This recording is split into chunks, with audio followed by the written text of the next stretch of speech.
Hey everyone. Let's turn that to mute so I can hear myself.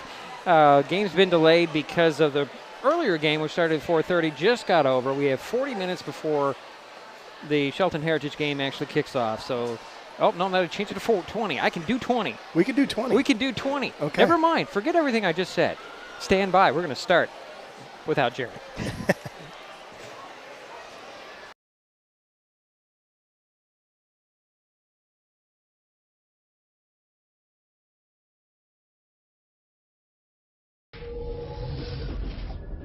This is Mason Web TV, powered by HCC. The following presentation on Mason Web TV, powered by HCC, is being brought to you by Hood Canal Communications, committed to providing quality services that exceed customer expectations in voice, video, data, and customer service, keeping our community connected since 1934. Mason County Public Health and Human Services Prevention Education Partners Substance Abuse Prevention Coalition. Mason PUD 3, connecting our community with safe, reliable, economical, and sustainable services 24/7. The Conklin team at Windermere Real Estate. When it comes to real estate, nothing compares to local knowledge. Mason County Public Utility District Number 1, Washington State's first public utility district, proudly serving the Hood Canal in Mason County since 1935. The Port of Shelton, promoting possibilities and providing economic benefit to our community. And Mason Health, united community, empowered people, exceptional health.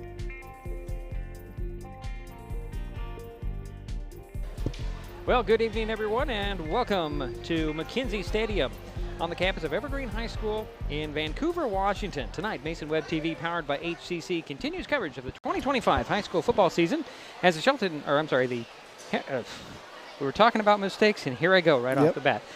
As the Heritage Timberwolves host the Shelton Highclimbers. My name is Dietrich Allen, stumbling over my own words. Joining me for this broadcast are Jerry Apple, who's off mic right now, and Andy Conklin. Andy. How you doing, Dietrich? He started it all. He was telling a story about calling somebody who couldn't say the business name, but whatever. Shelton is 1-4 on the season after last week's 55-25 loss at home to WF West. The week before, the Highclimbers lost at Capital. It's Capital 44-22. The Climbers beat North Thurston in week 2, 32-7, after opening the season with a 14-0 loss at River Ridge. Heritage is off to a fantastic start, 4-0. Timberwolves are coming off last Thursday's 45-6 win at Kent Lake. Prior to that, the T-Wolves battled River Ridge and won 20-14. Blanked Hudson's Bay 47-0 and opened the season with a 59-0 win over Fort Vancouver. Now you're thinking, well, wait a minute. Some of those teams are not so tough, are they?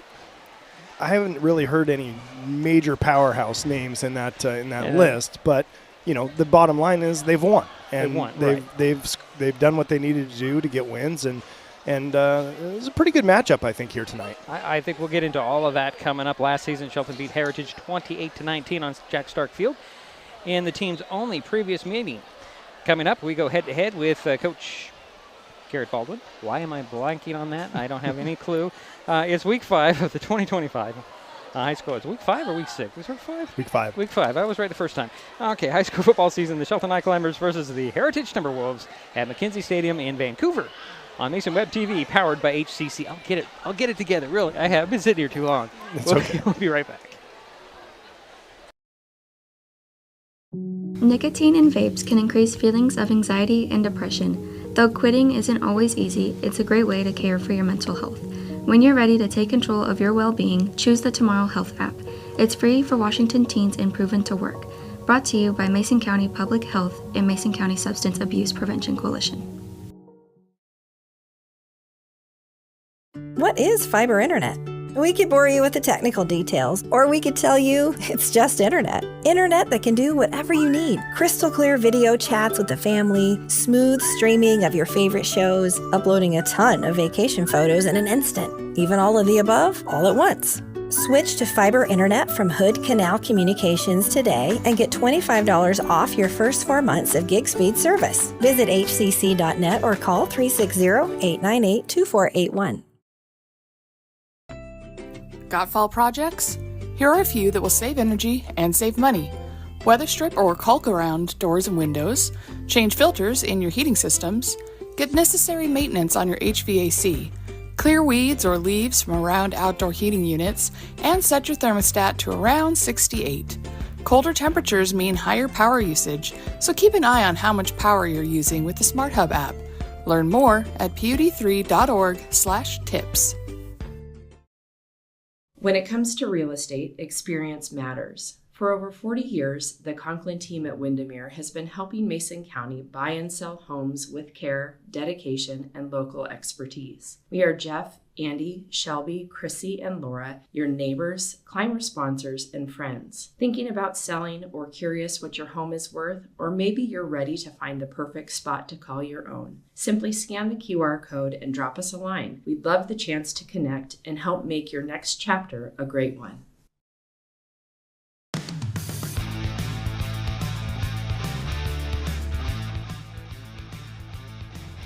Coach, scoreboard wasn't your friend, but from our standpoint in the broadcast booth, we saw a lot of great things out of that game. WF West is a great team. What are your impressions? Yeah, we are not happy with how we handled that opportunity. When you look at it overall, we can say, okay, well, we did all right. We played a really great team, and I just don't want to use that as an excuse because Dan Hill and Chehalis, they are a good team, and they make mistakes look bigger than they are. They turn them on you, and they'll score on you quick about it. But we did not set the edge against the run, and if you can't stop the run, you're going to be in trouble. Then you start focusing on stopping the run, and then you give up the big pass. Our attitude wasn't great. That's now a couple games in a row where we just started slow. So from the coach's point of view, we feel like maybe we're getting inside a little too early and we're sitting around too long. So we're going to adjust some things to get out on the field a little later, be out on the field longer, closer to the kickoff, and then come inside for a shorter amount of time and hope that that'll change some attitude stuff. But as far as execution, that's stuff that we can fix. We need outside linebackers reading the end man, and they see run, and they got to fill, and we have to do that, and we weren't doing that. And it's obvious. It's on the film. And then offense, we shoot ourselves in the foot. Like, yes, some people make some plays, but when we just don't make penalties, when we don't hold, okay, when we don't have the front side of outside zone, when that thing gets cut off and gets blocked and reached, like, it's great. Like, on offense, I just think we're the only ones beating ourselves. We're killing ourselves. Okay, so let's talk about your offense. From the booth standpoint, Trevor Gott had a great game. Yeah. We figure it's his best that we've seen, at least this season, if not going back into last season. Tell me about that young man and how, what's the right term I'm looking for? He can be so dynamic. We saw how dynamic and fast he is. Tell me how he's progressed in your system. Yeah, it's been incredible to watch him and Ryan Brady both absorb the offense. And I think for them, it's finally slowing down. And we're starting to get beyond just talking about our scheme, and now we're talking about coverage. And so for those guys, now they're starting to recognize defenses. Like if you go talk to them, they can tell you what certain fronts are. We name them, and they know what that box looks like and what run plays we like to run and what things we need to cancel out of and get to a different run. So we're starting to get to the point where we're just looking at defenses and letting their shell and their movement tell us things. And the way we talk about it, they're giving you the secrets. When a guy lines up in a gap, it's pretty darn sure that he's going to go in that gap. They might do some gap exchanges and things, but we don't worry about that. And so I think for him, it's moving on past, okay, now I've got things memorized. I know my routes. I know the signals. I know the plays. I know my footwork. I know my reads, and getting to the point where now I'm getting to pay attention to the defense, and I'm going to make them wrong. And that's something we talk about all the time. We're going to make the defense wrong. They're going to fit right, and they're going to play a play really well, but we're always going to have an answer to make them wrong even when they fit it right. And so as a kid, as his character grows, in our meeting rooms, he's growing. Like I said, we start our day by reading a book and doing some character building. And he started to be one of these guys that regularly reads. So he's opening up and coming out of his shell and realizing, I think he's gaining some confidence, and that's helping him as well, just going, hey, I am a leader. I am a guy. And now after that game that he, shows some speed and shows some burst and toughness, and I think again that confidence is growing in him, and so now it's our job to kind of nurture that and keep pushing and make sure he's still humble and let him know he's still got a lot of room to grow. With that being said, he's not starting against Heritage, going with Ryan Brady. Yeah. Is there any difference between the two, really? There is. So just right now, you got a whole year in age, and that's different. Trevor is a little quick twitch. Like, he's just twitchy. He's got a different twitch than a lot of athletes on our team does. He changed directions and starts and stops really fast, and then he's also got great straightaway speed. Brady is an all-around athlete, so he doesn't have great speed, but he's not slow. He doesn't change direction slow, but it's not great, and he's working on it, right? He's a sophomore growing into his body, but he has an incredible brain, and so that's where Brady has kind of really been closing the gap the whole time, is he kind of just memorizes things once, and he makes a mistake, and you coach him on it, and it's once. And God knows it, he's a little different. He's a little bit more stubborn. He'll make a mistake 2 or 3 times and then start to get it through his head. So, I mean, that's a difference. Athleticism is a difference. Gott throws the ball really hard. So for short passes and quick game, it kind of catches some guys off guard. They have to adjust. Brady throws what we call a very catchable football. Okay, he just puts a special touch on the football. He understands the medium range, the short range, where Trevor just kind of cocks back and rips things. So they each have their own things. Last game again showed that Trevor has this twitch, and he has a top-end speed that I don't think people knew about until now. Well, we sure didn't. Okay, so let's talk about Heritage. Long road trip. Yeah. 2.5 hours, depending on how long. Traffic. Yeah. Traffic. That's a long time to be on a bus. It is. How do you prepare different for that? Yeah, we don't prepare any different. We be honest about the long bus ride. We talk about what kind of food and drink we're going to have and be prepared. We're going to double check our gear bags, all those types of things. But as far as preparing for the game, there's nothing different. We're going to hydrate. We're going to eat our food. We're going to go to bed. We're going to show me great students tomorrow. Going to be the best versions of ourselves all the way out through the day tomorrow. Biggest thing is trying to find a way to go to the bathroom on those long trips, man. That's the hardest one. Other than that, we're going to show up just like it's Wednesday practice and do our best to be the best version of the Highclimbers. Now let's talk about Heritage as a team. Yeah. I've watched them. Their opponents haven't been top tier, but they score a lot of points. What do you see out of them? I see exactly what you see, right? Even though they're playing teams that are struggling, I think they're winning like they should. They're blowing them out. I think if I'm correct, in 4 games, they've only played red zone defense 8 times.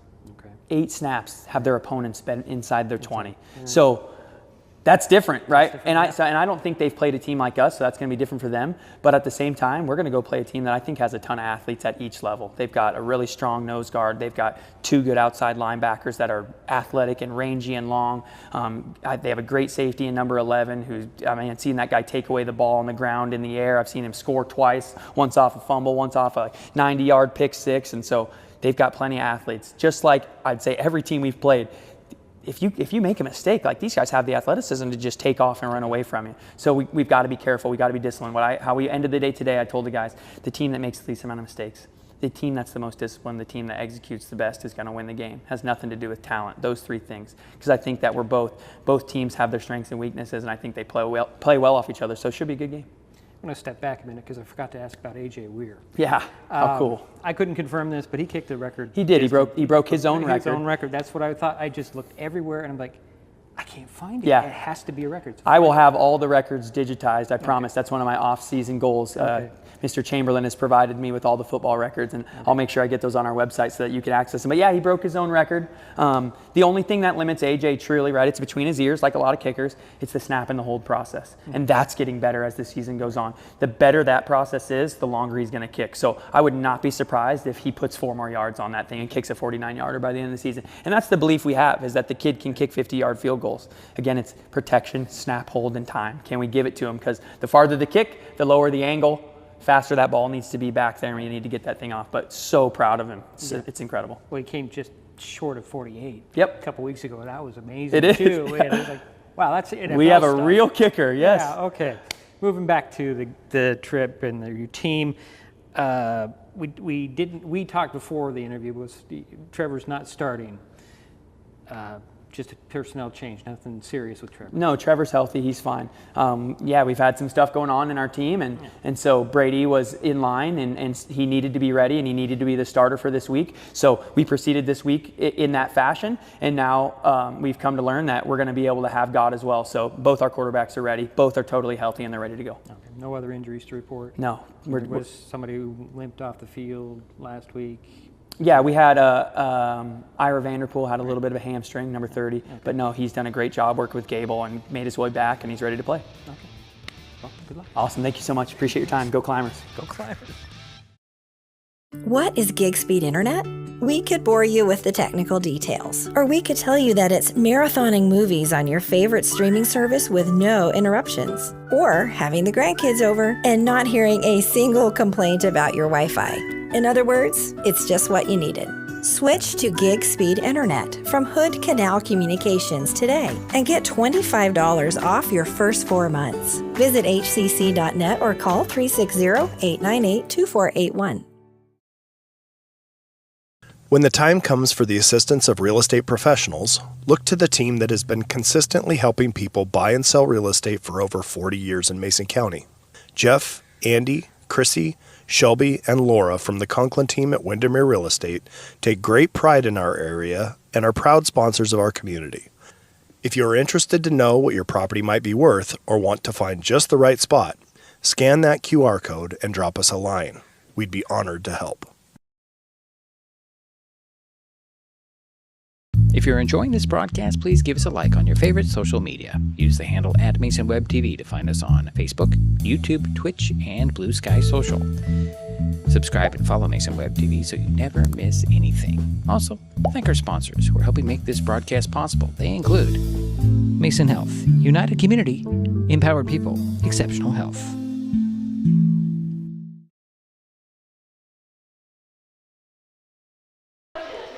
And welcome back to McKenzie Stadium in Vancouver, Washington, everyone. Heritage seniors being recognized right now. And the Shelton Highclimbers coming up. Andy, let's talk a little bit about quarterbacks. Yeah. You've seen them both. I have. You're very familiar with both of the Highclimber QBs. That's true.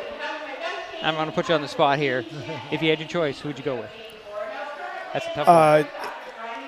I think that Trevor's shown that he's a little bit more of a weapon as far as his ability to scramble and get downfield. I like the way that he throws the ball. I think that Trevor, when he gets to the top of his drop, like Coach was saying in the pregame thing, he's twitchy. And if it's not there right now, he's out, right? And what I've seen out of Ryan is that he's willing to stand in there a little bit, maybe take some punishment as a rushers come up to him. But he's always got his eyes downfield and he's scanning. And so that's a testament to the offensive line again. I mean, I sound like a broken record talking those guys up, but this is as good of a line as we've seen in a number of years, and they are they're giving all the quarterbacks plenty of time to work through their progressions. So Ryan's the guy tonight. Ryan has earned it. Ryan has kept himself ready and right on the with all guys that are backup people, they're one play away from having to have some significant impact, and so it's incumbent upon them to be ready, and that's one thing that Ryan has really done well, is kept himself ready, and so it's going to be interesting to watch him go tonight. Is there, and I'm going to ask you to reach into Coach Baldwin's head, is there a play where both quarterbacks are on the field at the same time? No. Okay. I mean, probably. Potentially. I mean, but it would be something that we haven't seen, and it'd be something that we would, all I can say is that you might have one lined up out wide and throw a lateral pass to the sideline and somebody streaking down. But, I have not seen any glimpse of that, and I don't expect to see that tonight. Okay. I'm asking the random questions. Yeah. I'm just throwing them out there. Yeah. Wait, hi, Jerry. Welcome to the broadcast. Oh, hi. Made the trip down with me. Andy came on his own, but it's always good to have Jerry with us to do the stats. Yeah. You love the numbers, my friend. All right, well, welcome to the broadcast. Your thoughts on what we might see tonight? Well, I think the key, and I think Andy said it, is the offensive line.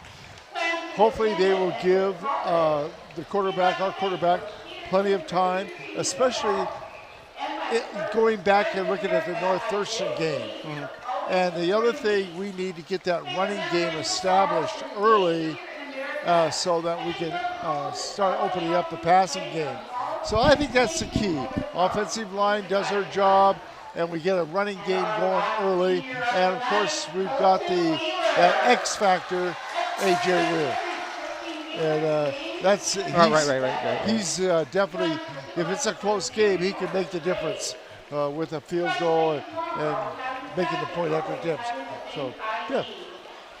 Sherry talked about the run game, down one guy in the run game, which Andy brought to our attention when he arrived. Yep. J.J. Rhodes he's really ill. Yeah, much to his chagrin, he had to stay home tonight. I mean, I was talking with some of the coaching staff, but when we got here, and he showed up to school sick, tried to fight his way through the day, and then as the day wore on, it didn't get better, and so they had to leave JJ at home.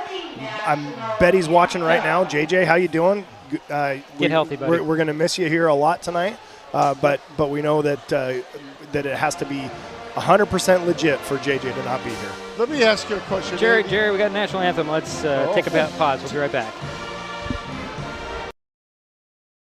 Neighbors help each other. It's how community works, and it's how we do business at Hood Canal Communications. We know you count on us for value-priced internet, TV, and phone service, backed by friendly local support. Your hard-earned dollars stay right here as we invest in our community, our people, and smart technology.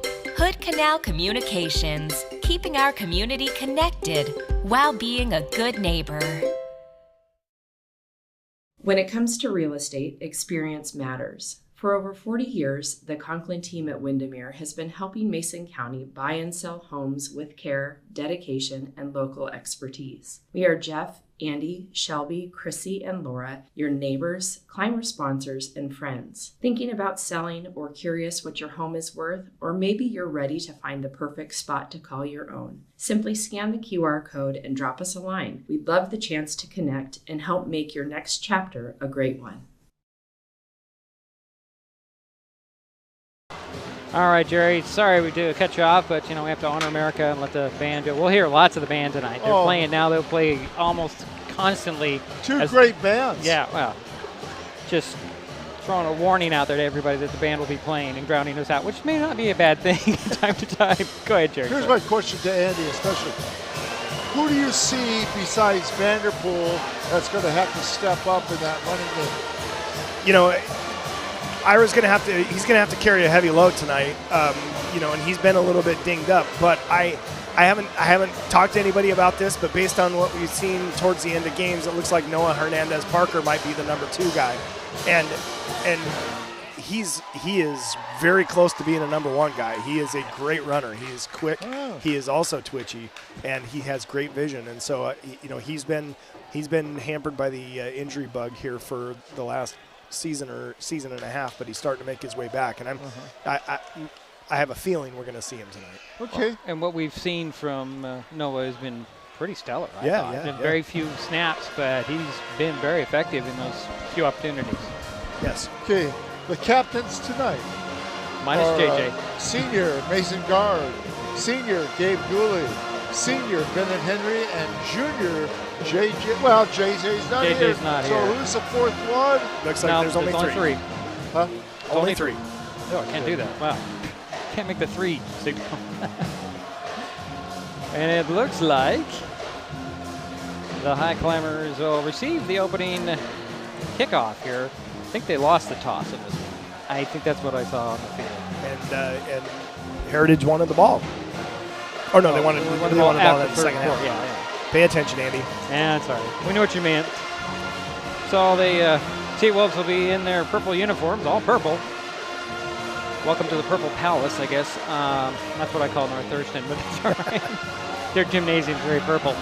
Highclimbers, white jerseys, red pants, black helmets. Usual, typical road attire. Yeah, it's a good look for them. And we like the numbers because they're really easy to see. Yes, that helps my old eyes, especially being up here in Timbuktu. Yeah. We're way up here tonight. Yeah, I like it. Yeah. It's a good spot. Yeah. Aside from the band playing constantly. Yeah. We'll deal with it. I do know. I thought it was going to be Sharkey. No, it's like Ben Henry and Jaden Gray. Yep. So they'll be back deep.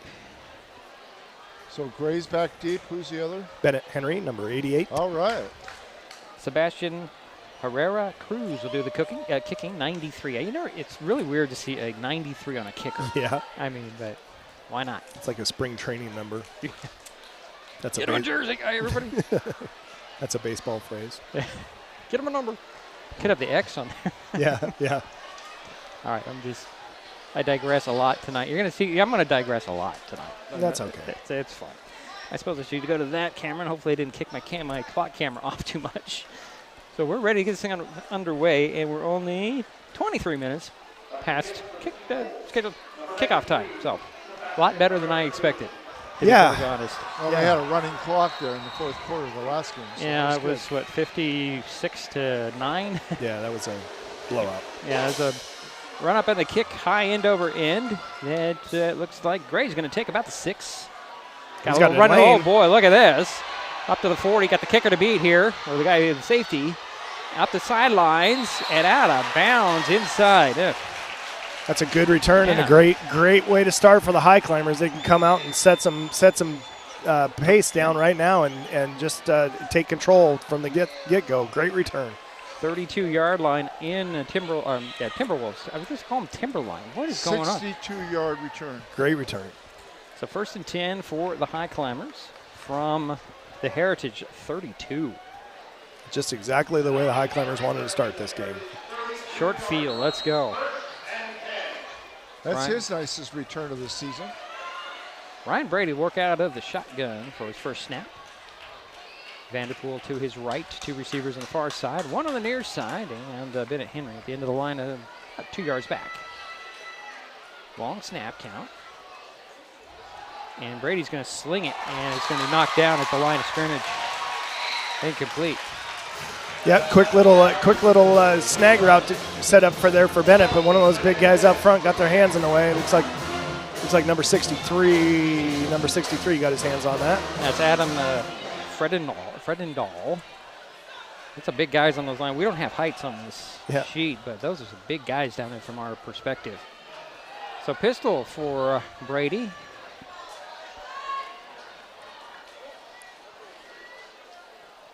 Boy, right now I see that number 2 receiver completely uncovered out there. Brady looks that way, throws in the middle, and he did not. Just a little bit behind him. Is that Gunnar Jensen? Yeah, that was Gunnar Jensen intended for him, but that ball a little bit behind him.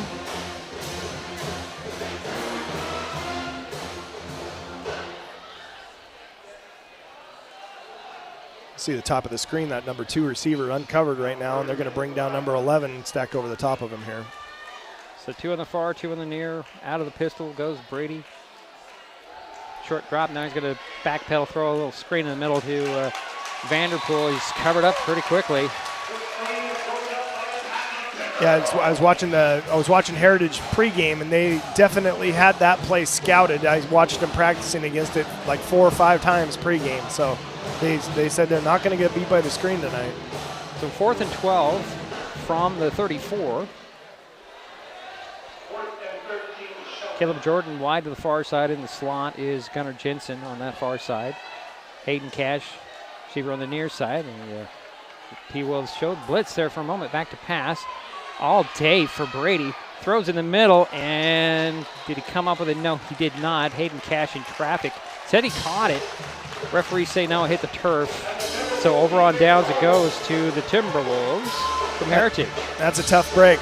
Got him right at the sticks. Looked like there was a good chance to convert that 4th down, but now they're going to have to play defense. They're giving him good coverage, though.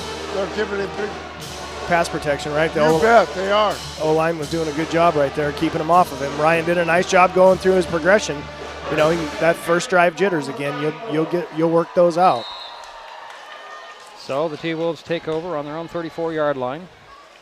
Granville, the quarterback, takes the snap and hands it off, and slipping after the handoff is KJ Clark. Didn't really get into his feet, kind of just, I don't know what happened there. It looked like they got their feet tangled up in that mesh, and you know, that's tough. Loss of 2 on the play. Nice break for the Highclimbers.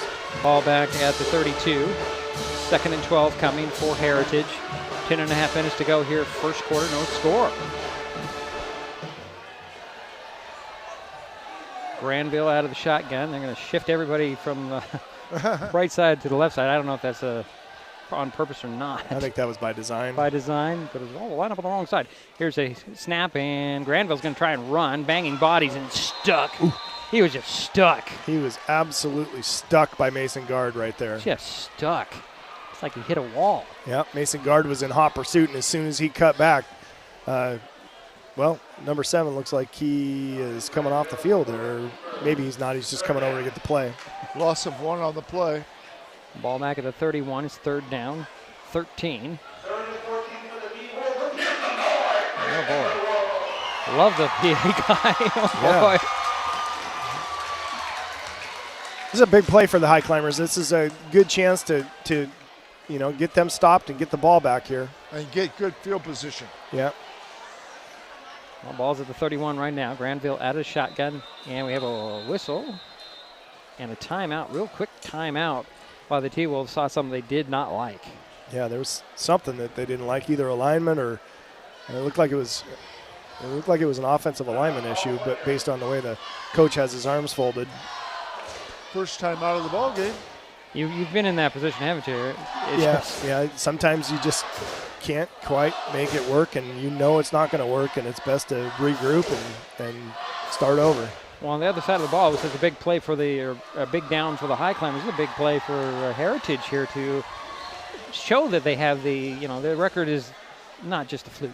Yeah. I mean, the thing about Heritage is, I watched a bunch of their film here in the last week or so, and they haven't played a team that's as physical as the Highclimbers, and that's the one thing that the Climbers have been really good at, is staying physical the whole time. And so it'll be interesting to see how they hold up, because the Highclimbers are coming.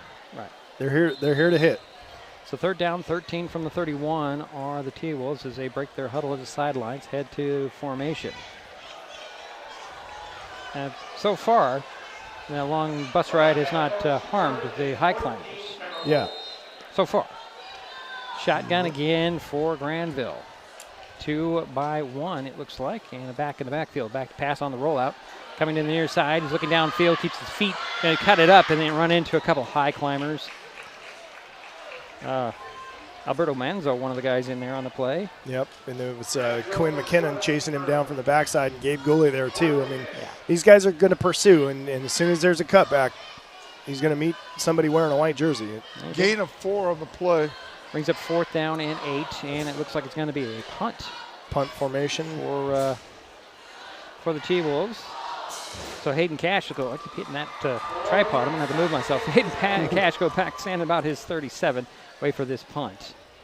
And the punter is Omar Ramirez. Gets the snap. Oh, the Highclimbers almost got to it. Nice high spiraling kick that'll hit at the 35 and take a Timberwolves roll down to the 26. So the Highclimbers will get the ball there. 8.5 minutes to go here. First quarter, no score. No score. Good defensive stand. It's we'll see what we come out and do. It'd be really, I'd like to see him establish the line of scrimmage right now and run that ball and see if they can gash some yards and get those chains moving. Trevor Gott's back in the game right now. Oh, is he? So it was a nice punt, 38 yards.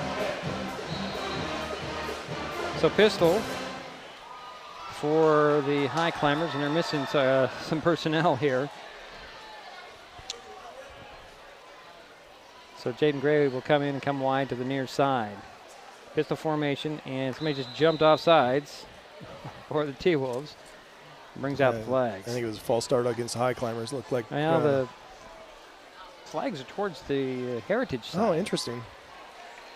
That's something that happened a few years ago where they started throwing in the direction of the offender. Yeah, I guess that helps the people in the stadium out a bit. Yeah. First penalty of the ball game, and that goes against Heritage. So it's 1st and 5 from the 31 for the Highclimbers. Pistol for Gott and company. Hands it off, and here is Vanderpool trying to find some running room up the middle. Somebody tugging at his jersey. Doesn't slow him down at all. Nope, he kept those legs churning and just forced his way up to the first down. Nice strong run right there. So that's a first down. Ball at the 37-yard line. Gain of 5 on the play. Probably 6 there, Jerry. I was just going to say about 6, but we'll give the statistician a break right now. Yeah. First and 10 from the 37, and a handoff again to Vanderpool. He thought he saw a little bit of running around. He spins forward to the near the 40. Give him a couple yards there. Looks like 2. Yeah. spotted at the 39. Second down and 8 coming. 7:45 to go, first quarter, no score. Highclimbers with the ball. Trevor got out of the pistol. He's got 2 receivers on the near side, 1 on the far side. A back behind him. And Gott has taken his time with this snap count. Turn around, hand it off. Vanderpool trying to get around the near side. Turns it upfield, and he's just thumped at the 41. Yep, hit pretty hard right there. And, good pursuit from Heritage. And he was trying to get the edge and just got his foot in the ground and got upfield and met a defender. So give him 3 on the carry, and his ball's up at the 42. Third down and 5 coming for the Highclimbers. Vanderpool's out. Yep, hustling off the field. Can't see who the back is. Shotgun forgot. Oh, it's a faked handoff to Troy Green, and Gott can't find any running room. That's Manzo, excuse me. Yeah. Manzo, I got the wrong number and name in my head for some reason. Yeah. Who had the run? Trevor Gott ran that ball, but it was fake number 4. All right. Trevor Gott on the rush. Oh. So 4th and 5. And looks like A.J. Weir's on to punt the ball. Nice to see him get into one right here and get him down inside the 15, the 10, something like that. Get a nice bounce. Trelon McGraw back deep, about the 30. I don't think they really scouted A.J.'s punts very well. Nope, not much pressure, and A.J. gets up a beautiful one that's going to drive. Take a high climber bounce, but it'll go right into the end zone for a touchback. Oh, that thing hit the turf and just squirted out like a bullet. Yep. Yeah, that was a heck of a punt. 57 yards. 57-yard punt. Net 37. So the Timberwolves will take over or start the drive at their 20-yard line. 1st and 10, 5:51 to go, first quarter, no score. This is going to be a physical game. I mean, they're banging inside with each other, and everybody's job, stay home, do your job defensively, and wrap up when the ball carrier gets to you. The Highclimbers did a great job on the first drive for Heritage. Yeah. Granville out of the shotgun. He's got 3 receivers on the near side, 1 on the far side. There's the snap and a handoff. Here's Clark, nowhere to run. Somehow squeaked out a couple. KJ Clark, number 2 on the carry, I believe. I don't know, maybe I'm wrong. Can't quite see. I think it's Bradford, actually. Dakari Bradford, number 4 on the carry. Hard to say. Number 3? I don't know. I'm going to go down to, they're all listed as starters on my sheet here. Yeah. Emmanuel Daniel. Number 4 is wide. Number 3 is in the backfield. Okay, so number 3, that's Daniel. So he picked up about 2. Call it 3. There's the snap. Little screen of the wide receiver out here. That's Karpuk. Yeah, and he's just wrapped up. The Highclimbers are not letting him go anywhere. Alberto Manzo with a hand on that jersey who just would not let go. Yeah, that number 2 receiver, they were playing him off, and so they just ran that little hot route right to him and tried to get him in space. Manzo did a nice job of fighting off that block and getting into the backfield to wrap him up long enough that the guys can come help him make the tackle. Ball up to the 27. It's 3rd down and 3. Shotgun again for Granville. Taking some time. 3 receivers far side, 1 to the near side. That's McGraw on the near side. There's a snap and handoff, and this is going to be Daniel again on the carry. Oh, he's going to fight his way for the first down a little bit more, up to the 35. That's a first down for the T-Wolves. Clock is running, 4:25 to go here, first quarter. No score. Heritage with the ball. If I would stop bumping this camera behind me, you'd see all that really clearly. I'll try to fix that in the next break. Here is Granville out of the shotgun again. 3-by-1 again. Daniel in the backfield. That snap was a little off. Granville on the shuffle, going to throw down the field. Oh, how did he sneak that in there? It's complete on the far sideline and into Highclimber territory. Yeah, that's that wheel route coming out of the number 2, and he just worked his way. You know, they kind of get lost in the sauce there every once in a while, and he just found himself in that little window. We call that a window fade. You don't throw that super deep, but it's behind the corner in front of the safety, and that's a great place to attack. 33-yard pass play. Ball at the 35-yard line with Highclimbers. 1st and 10 for Heritage. 3:55 to go here in the first quarter. Shotgun again for Granville. Now hand it off, and here goes Daniel. Emmanuel Daniel breaks it outside. Slips another tackle to the 20. Inside the 10 now. He's spun down by Hayden Cash. At the 7. Wow. 28-yard run. Yeah, they just caved down the right side of that defensive line, and he had nothing but running room to the outside. Made him pay. 3rd first down for Heritage. It's the 1st and goal from the 7 for the Timberwolves. Got a new back in there, number 22. That's Isaiah James. He looks like a bit of a load. Yeah, he does look like a big boy. Granville out of the shotgun, and he'll hand it off, and bouncing and spinning and scoring is going to be Isaiah James from 7 yards out. And Heritage strikes first. Yeah, just a little outside zone play, and you know, he's a load, but didn't look like anybody touched him on the way in there, so it doesn't matter how big he is.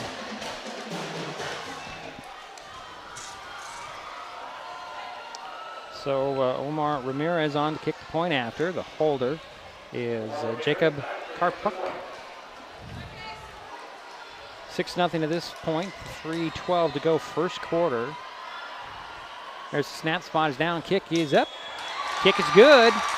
7-0 Heritage on top early. We'll be right back to Mason Web TV, powered by HCC. Got fall projects? Here are a few that will save energy and save money. Weather strip or caulk around doors and windows, change filters in your heating systems, get necessary maintenance on your HVAC, clear weeds or leaves from around outdoor heating units, and set your thermostat to around 68. Colder temperatures mean higher power usage, so keep an eye on how much power you're using with the Smart Hub app. Learn more at pud3.org/tips.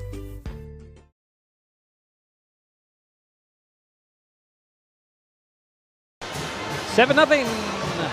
Heritage on top. What are you chuckling about over there, Jerry? What's that? What are you chuckling about? Oh, this is upside down. I was trying to help my buddy here. I don't think he needs it. Oh no, I'm looking here, I'm looking there. I'd be surprised if they kick this to Jaden again. Yeah, he's back there at the 5. Bennett Henry, the far hash mark, up the 10. And this is Herrera Cruz for the kickoff. That's a squibbler on the ground that, they're going to let bounce in. Let it go in, let it go in, let it go in. It goes all the way into the end zone for the touchback. That's smart play. Yep. Ball's just squirting like a, I don't know, what do we call that, a loose pig? It's called a squib. Squib kick, but the ball's just squirting around. Yeah. Nobody can get it. Bennett's a high IQ football player too, so he knew when it got down to the goal line he was going to be there if it needed to, but let it go in the end zone and get back to the 20. 60-yard kickoff. So 1st and 10 for the Highclimbers on their own 20-yard line. Trevor Gott comes back into the huddle as QB.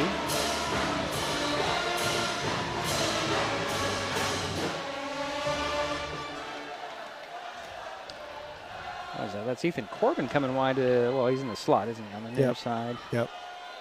It's like Hayden Cash. Hayden Cash, the wide out on the near side. Pistol for Gott.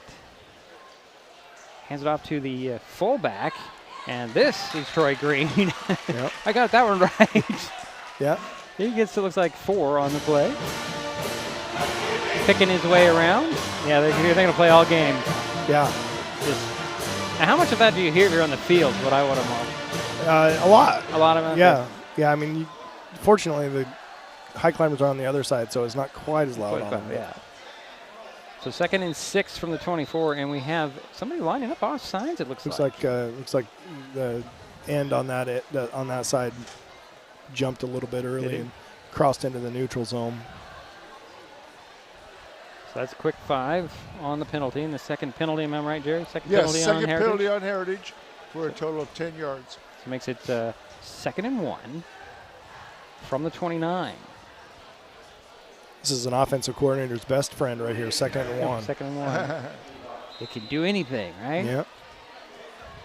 Okay. Pistol again forgot. Hands it off, and here is Vanderpool trying to find some. That number 11 just closed the gap there. That's Braden Oster. Safety? Yeah. And he just closed that down. Wow. Yeah, he triggered really well on that and got upfield and made the tackle. It's an open field tackle, launched right through the hip and took him down. That's how you teach it right there. He'll put that on a reel to show coaches. No gain on the play. So 3rd and 1 for the Highclimbers at the 29. Shotgun forgot. Looks the scene over. Takes the snap back to pass. He's going to tuck it under. He's going to run. And he got the first down. He paid for it. Yep. Yeah, it was a design quarterback draw right there. And just get that first down. Get that first down, right? Is that the first one, Jerry? I think it is. I think you're right. It's the second. Second first down. Oh, that's right. Okay. Well, 1st and 10 from the 31 now are the Highclimbers. 1:35 to go here, first quarter, 7-0. Heritage with the lead, Shelton with the ball. Shotgun forgot. 2 receivers far side, 1 to the near side. Gott likes to look things over, takes a short drop. He'll sling it out there a little high, incomplete. Intended for Hayden Cash. 2nd and 10 coming. Looked like Hayden may have short-armed that one a little bit, feeling the defense. Yeah, I think it was puck on coverage. Yep. Really tight. Close coverage. Second down coming. That song's going to get very old by the time the night's over. Yeah, I mean, we have noise-canceling headphones on, and it doesn't cancel the noise. Doesn't cancel that one out. Not complaining. Love it when there's a good band out there. It's great energy. It is. Shotgun again for Gott. And Gott keeps it after the fake handoff. Tried to slip a tackle. There's going to be a face mask on that one. Grabbed a hold of the back of his helmet. And it may not technically be a face mask, but it's it's technically a face mask. It's a penalty either way. Yeah. Yeah, and he held on the whole time, so that's probably a big one.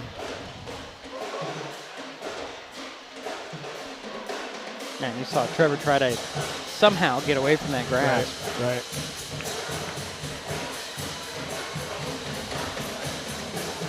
Let's see what they're going to call here. Obviously, face mask. It's a 5-yard face mask. Is it a 5, you think? Yep, that was a 5. Boy, oh boy, I don't know what a 15-yard face mask would be if that wasn't it. I mean, you're supposed to let go for it to be a 5, and he took him down by the helmet right there. So, but they only gave him 5. Gave him 5 and kept the down. That's good. So 2nd down. It's like a very short 5. So pistol forgot. 2 receivers on the far side, 1 on the near side.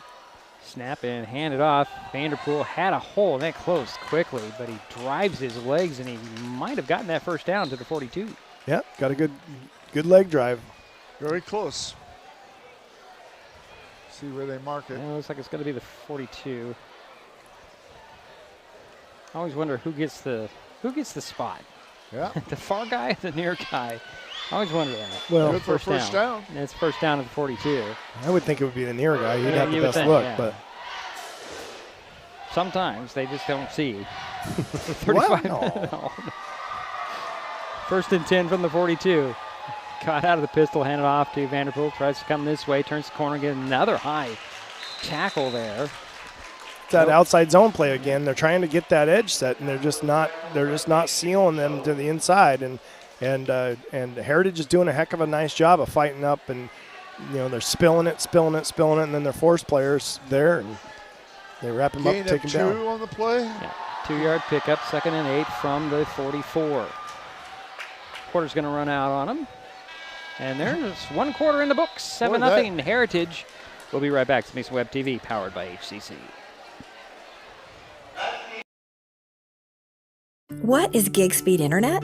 We could bore you with the technical details, or we could tell you that it's marathoning movies on your favorite streaming service with no interruptions, or having the grandkids over and not hearing a single complaint about your Wi-Fi. In other words, it's just what you needed. Switch to gig speed internet from Hood Canal Communications today and get $25 off your first 4 months. Visit hcc.net or call 360-898-2481.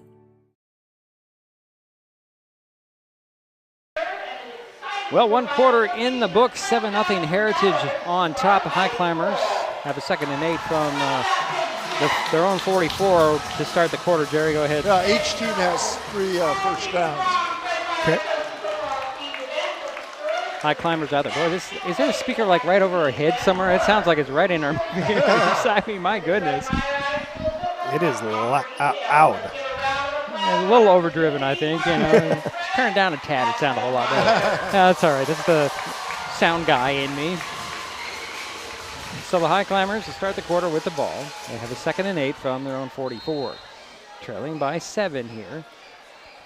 Just to start the second quarter. Gott will go out of the pistol. Vanderpool behind him. Receiver wide out on the far side. 2 on the near side. He's going to sling it. And it's going to be complete. And Bennett Henry just could not get away from McGraw.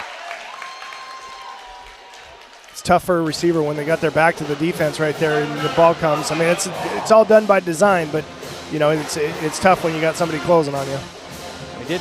Well, I thought he had picked up 1, but I did not. So no gain on that play. It's 3rd and 8 from the 44.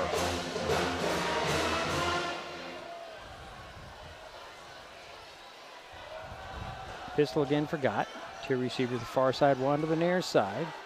Vanderpool the back behind Gott. Turn around, hand it off. Nope, we're going to keep it and shuffle it to Bennett Henry. And Bennett will dive over a guy and get the first down. Yeah, that was a good job picking up that first down right there. It was a good little route. Nice throw. Bennett in space, and then first guy to meet him was safety, and Bennett's going to win that fight often. That was wrong. It is Fletcher Henry in the backfield. Oh. See 26 right there coming out. 26, yeah. I know that guy. Well, they're very short of the first down. They might mark him short. Yeah, I thought he picked it up. Where's the spot? It looks like the spot's right on the... Right, very close to the marker at the 48 of Heritage. Taking a lot of time here. Oh, there's a penalty? I didn't see the yellow hanky. What do we got here? That's a hold on the Highclimbers. Wow. Costly. Well, that was at the end of the play, so that brings them back to the 42. So it's 3rd and 10 now. I guess that was a first down, but the hold at the end of the play. You still give Vanderpool the credit for that run. No, that was Bennett Henry. Or Henry, I'm sorry. Bennett Henry, okay. There's the snap to Gott. Gott's going to set his feet, throw down the middle, got a guy there. It's complete. That's Caleb Jordan. He just looked that right in there to his belly. Yeah, that was a good, strong throw from Trevor. He got back to the top of his drop, and he knew where he's going, and he sat there and he just delivered a strike across the middle, and Caleb hauled it in nice, and they got those chains moving. That's a big first down after that penalty. You know, it's nice to see them get some forward progress here and moving down the field. 34-yard line of Heritage are the Highclimbers. Out of the shotgun goes Gott. Back to pass. Going to fling it out there just a little out of the reach. It might have got deflected to the line of scrimmage. Intended for Bennett Henry. Yeah, intended for Bennett. Who caught that last pass for Shelton? 1-1. Thank you.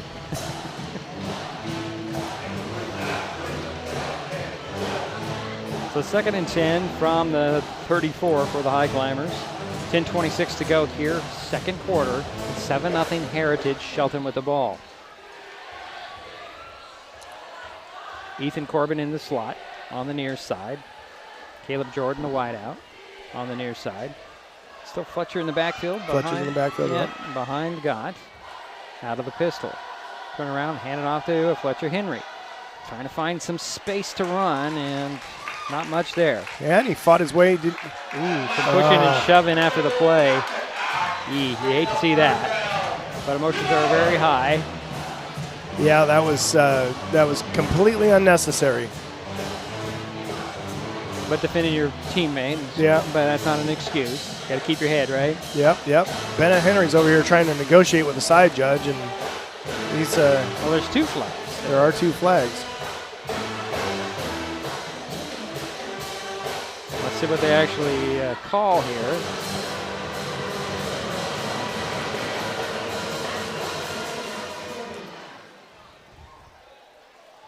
Now it's going to go on the Highclimbers. It's always that retaliation. Yep. Always. Yep. So push them all the way back, it looks like, to the 47.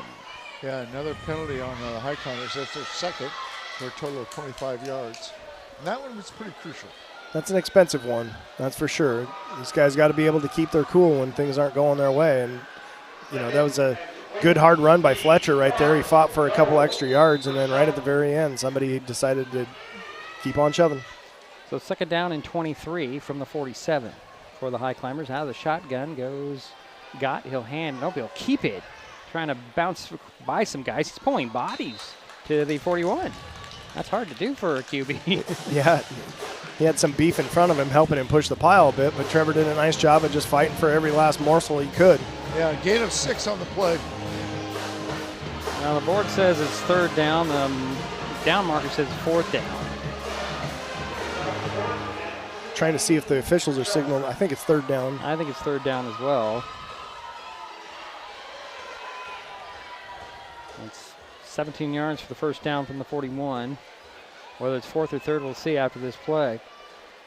We're going to get a first down here. Okay, back to pass goes. Gott sets his feet. He'll sling it out in stride, but oh boy, that ball is just free. And I think it was almost intercepted off the double deflection there. Good ball by Trevor right there, right exactly where it needed to be. Fletcher just didn't watch it in the whole way, and looks like it was 4th down. Okay, it was 4th down. That's interesting. So the T-Wolves will take over on their own 41, 1st and 10.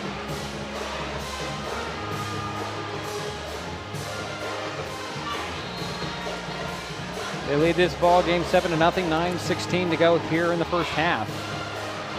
I tell you, it feels like this first half has gone pretty quick here. Yeah, that's no joke. This feels that way. It's 9 minutes left. Yeah. Still got 9 minutes left, but it just feels like we're in a really fast pace. 3 receivers to the near side, nobody to the far side. Shotgunning for Granville. He'll hand it off, and this is going to be Daniel finding nothing but white jerseys in front of him. Looks like he lost one there. Yeah, he did lose. He was wrapped up by Dalton Kulbacki, and a nice tackle there in the backfield. A TFL, that's a tackle for loss. Right. That's an interesting stat. Yeah. It's like the yak, yards after contact. Yep. I mean, tackle for loss is equal to a sack. I mean, it's true. So it's an important stat to keep. Yeah, 2nd down and 11 from the 40 are the Timberwolves from Heritage. Out of the shotgun coast, Granville. So it's already started. Daniel, the back beside him. Back to pass goes Granville. He'll just kind of lob one over to McGraw. Did he get his foot down? No, he did not. Just out of bounds. McGraw saying, yeah, I caught it. Now, referee says, no, you're way out. Yep. You can't, you got to bring a foot down. It's got to be on the playing side of the white line, right? That is correct, yeah. Yep. Minor points, right? Nice grab, though. Yeah. So 3rd and 11 from the 40. I'm sorry, we kid. I know it's not easy getting those balls. No. Especially when you got 11 guys that are trying to keep you from doing it. Exactly. So 3rd and 11 from the 40 for the T-Wolves. Granville out of the shotgun. He's got 2 receivers far side, 1 on the near side. Back to pass it goes. Slings it out there wide open. It's going to be number 11. That's Oster. They get the first down. A little bit more. It's Oster, I'm sorry. He is a little gingerly coming to the sidelines here. Yep, good hard tackle there at the end. Good throw. He, number 11 right there, just went and found the soft spot in the zone, and the quarterback just ripped it out to him, and they got a nice little completion. Yeah, good for 14 yards. Ball's at the 46-yard line of the Highclimbers. Out of the shotgun again goes Granville with Daniel behind, a step behind him. To his left, he'll hand it off to Daniel. Daniel finds a little bit of running room, and then he's dropped near the 42. Not sure who tripped him up, but Zane Harding was there to clean up at the end. Mason Guard might have had a hand on an ankle or something. Who knows? Good chance that one of the guys in the middle. Gain of 5 on the play? Looks like 4 to me. 2nd and 6 from the 42. 7:20 to go here in the half.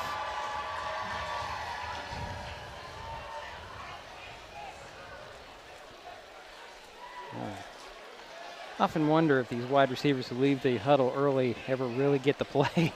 Yeah. They came back. They're going to have to call timeout. They're going to have to. The play clock's down to 1, and that'll be Heritage's second timeout in the first half. Comes just under 7 minutes remaining here in the first half. That's good. Well, I got a little cheat sheet right there, Jerry, on the scoreboard right there. It says timeouts left. Here's my cheat sheet. All right. Well, I didn't write a whole new thing, but there is a candidates forum next Thursday at Olympic Middle School. It'll feature the Shelton City Council candidates, all 8 of them. It's being put on by the Shelton Mason County Chamber of Commerce, the Shelton Mason County Journal, the Economic Development Council of Mason County, KMES Radio, and the Mason Web TV. 6 o'clock at Olympic Middle School. If you can't make it in person, you can watch it on MasonWebTV.com. Also on a week from tonight is speed dating with the candidates at the Shelton Civic Center. And this will feature more than just the city council people. It'll be hospital district and school board. And, well, we'll be doing football, so we're fun. Yeah. So just to let people know, that's next Friday at the Shelton Civic Center. It's nice to have a bunch of contested races with people who are interested in those jobs. Those are really important jobs, and be great to hear what they all have to say. But we'll be doing football, so we're not. So out of the shotgun, and a handoff goes to Daniel. Oh, boy, gosh. Mason Guard, 77. Nothing but those 7s looking at the running back of Daniel on his back almost immediately. Yeah, I'm not quite sure how they gave him that much forward progress. It looked like loss of 4 to me. It was loss of 2, but it looked like 4 or better. Mason met him right at the exchange. Yeah, I thought that was a pretty good, generous spot for her. Yeah. 3rd down, 8 coming. Out of the shotgun goes Granville. Daniel behind him. 2 receivers near side. Back to pass goes Granville. Sets his feet. It's going to go long. Got a guy out there, and it is caught, but he's out of bounds, I believe. He never got a foot in. That was McGraw. He likes those sidelines. And good coverage out there by Caleb Jordan. Yeah, it's a good job by Caleb. He just kept his back to the play and just ran with the receiver. The receiver will take you where the ball's going when that ball's out deep like that. And so, a lot of times you want to coach those kids to run vertical and then make their break late so that sideline's not that extra defender. But Caleb did a heck of a job making sure he stayed right in his pocket. So 4th down and 8. And it's a punting formation, and it looks like Hudas is going to be the punter. Gets the snap, rush on, and ran into him. And Jordan's just going to let this one roll into the end zone for the touchback. And there is a flag back there. It's going to be against the Highclimbers. Either roughing or running into. I was watching the ball. I didn't see what happened on there. It was there was a white jersey. Would that be an automatic first down? Depends on if it's roughing or if it's running into. Okay. I'm going to say it's going to be the other way, the other kind. It's roughing. Yeah, it's roughing. Roughing the kicker is the call. That'll give Heritage first down. Okay. And it should put them up at the 29 if I'm doing the math right. Yeah, both teams have 5 first downs. I'm not doing the math right, guys. Oh, boy. Well, maybe I am doing the math right. There we go. Yeah, I was right. Boy, why don't I trust myself? Another big penalty against the Highclimbers. Yeah, I don't know. That was one of those effort things where you're going full speed. How do you stop yourself? Yeah. But You make sure you hit the ball first. That's that's what you got to do. And you got to come at a side angle, don't you? Side. Well, it depends. I mean, he's coming right up the middle. He's just got to get those mitts together and dive at the point of the kick. Empty backfield, and Granville fakes the handoff, and then he's just covered up after a short gain. And there's bodies flying everywhere after the play. Looked like a little bit of acting skills by Manzo down here, but yeah, trying to do what he can to draw a flag for the guys in white jerseys tonight. Right. Gain of 2 on the play. There's only one. One or two. One. Second down and 9 coming from the 28. Give him 1. I'm looking between that lighted second down marker and I think you're right. The stick there. There's a snap in the shotgun, and here is Daniel cutting it up, but right into the hands of Mason Guard. And who else was in there? That was Dalton Kulbacki. Kulbacki. Bringing down the runner after a couple of yards at the 26. Third down, 7 for Heritage. 5 minutes to go here in the half. Gain of 3 on the play. These guys are getting after it tonight. Kind of looks like Heritage is a bit gassed right now. Maybe. That offense been on the field a long time. Shotgun again for Granville. Hands off. Yeah, he's handing it off to Daniel. Daniel bounces it outside to the 10. Now he's going to be dropped short of the 10, I should say, at 12. And Daniel's going to get a rest here. Yeah, that's a good hard run. It's that inside zone play again, and he just looks for a crease. You know, everybody's moving. The whole offensive line is flowing one direction, and then he's just looking for a crease to cut back against, and that's a good run. Gain of 13 on the play. So it's going to be 1st and 10 from the 12 for the Heritage Timberwolves. 4:12 to go here in the half. 2 receivers on the near side and 1 on the far side. I'm going to call this more of a pistol, but it's going to be a drop, strict snapped. This one to Isaiah James, and he could not handle that snap, and he pounced on it. Somebody pounced on it. Yep, they on the purple jersey.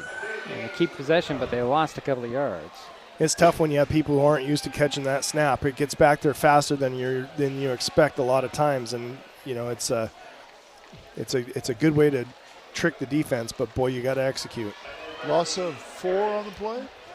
2nd down, 14 from the 16. Are the T-Wolves. There's Granville back to pass. Sets his feet, throws over the middle. McGraw with a catch at the 1. Wrapped up immediately. Wow. I don't know what you can do about that pass. That was in traffic, too.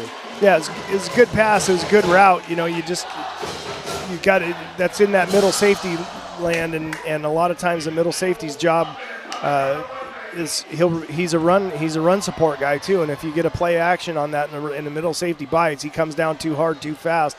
That leaves the middle of the field wide open, and that's what happened right there. Yeah, that was a 13-yard gain. 1st and goal for Heritage. James in the backfield with Granville, low snap, hand it off to Granville. He's just going to score, but there's a flag on the play. Likely a hold from where it was thrown, the flag that is. It's kind of in holding land. Yeah. What else could it be? There's a list, right? 2:46 to go here in the half. We're going to work out this flag here. Yep. It is a hold. So that'll march him back 10. It'll be 1st and goal from the 11 now. If these referees are following the rules. Yeah, it looks like that's what we have here. Yeah. 1st and 11.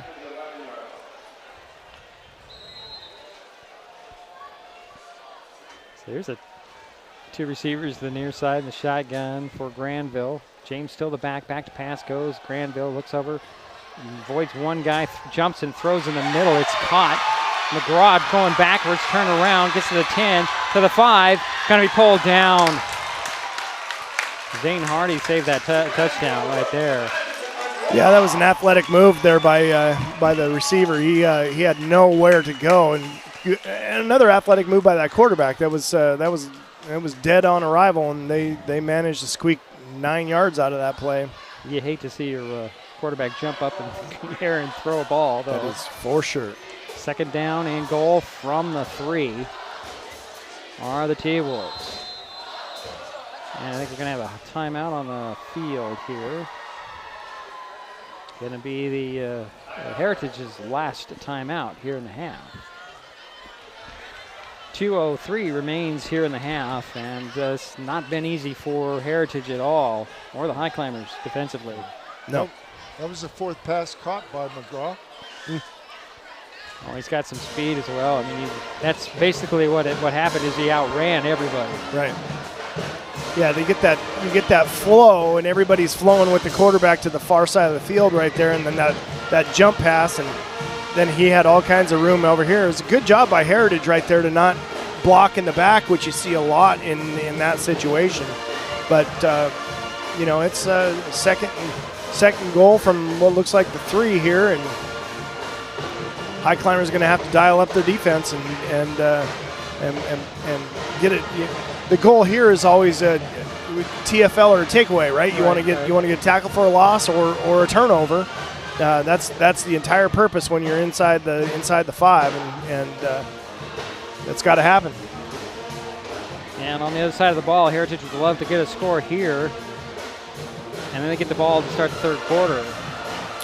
Yeah. But second down and goal from the 3. 2:03 to go. Shotgun again for Granville. Low snap, hands it off to James. No, he kept it on a little play action. It's picked off at the goal line. Caleb Jordan, he lost the ball. It's poked out of his hands and recovered by Granville, I believe, all the way back at the 29. So we have 2 turnovers there. Wow. TFL takeaway.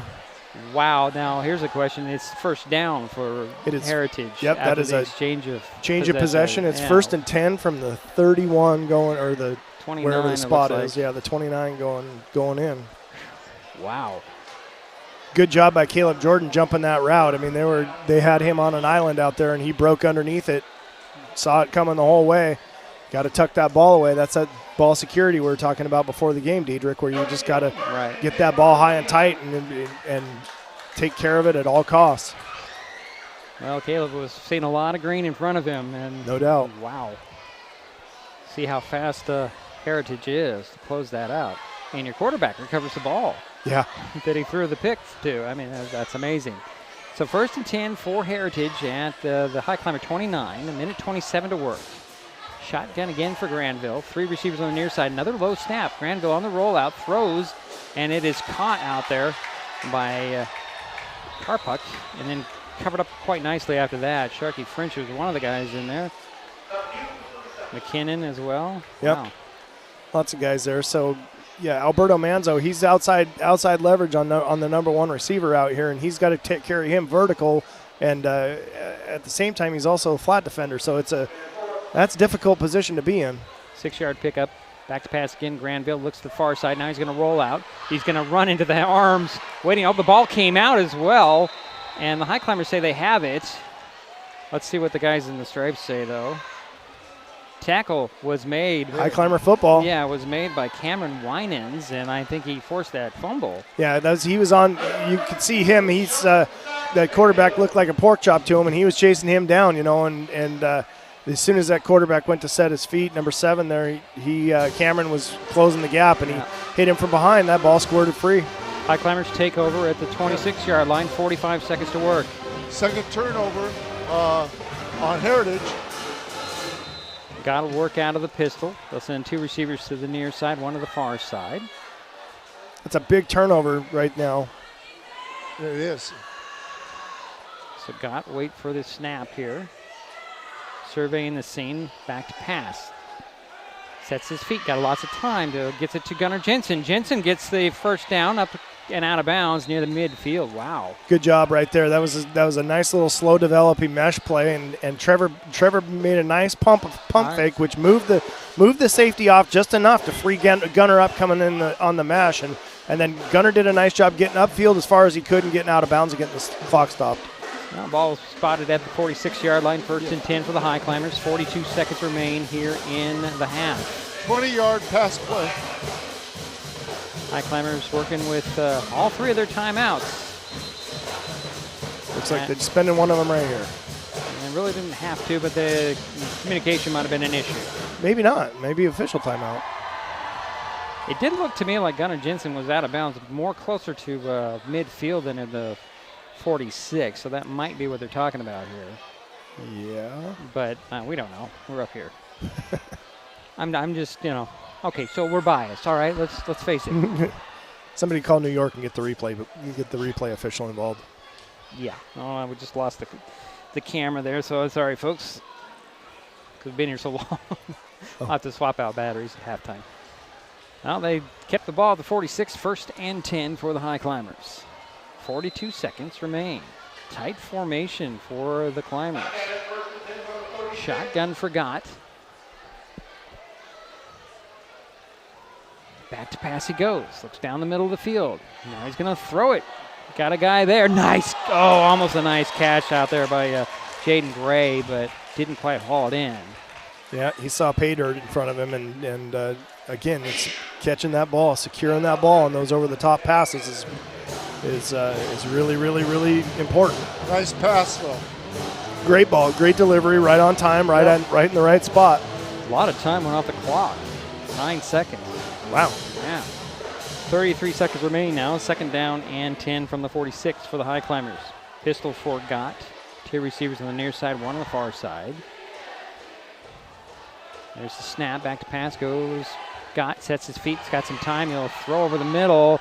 And no, I don't know if that was intended for Gunnar Jensen or Caleb Jordan. It kind of fell between them. That was one of those tweeners, right? He was probably was indecisive as he was letting go of the ball. It's okay.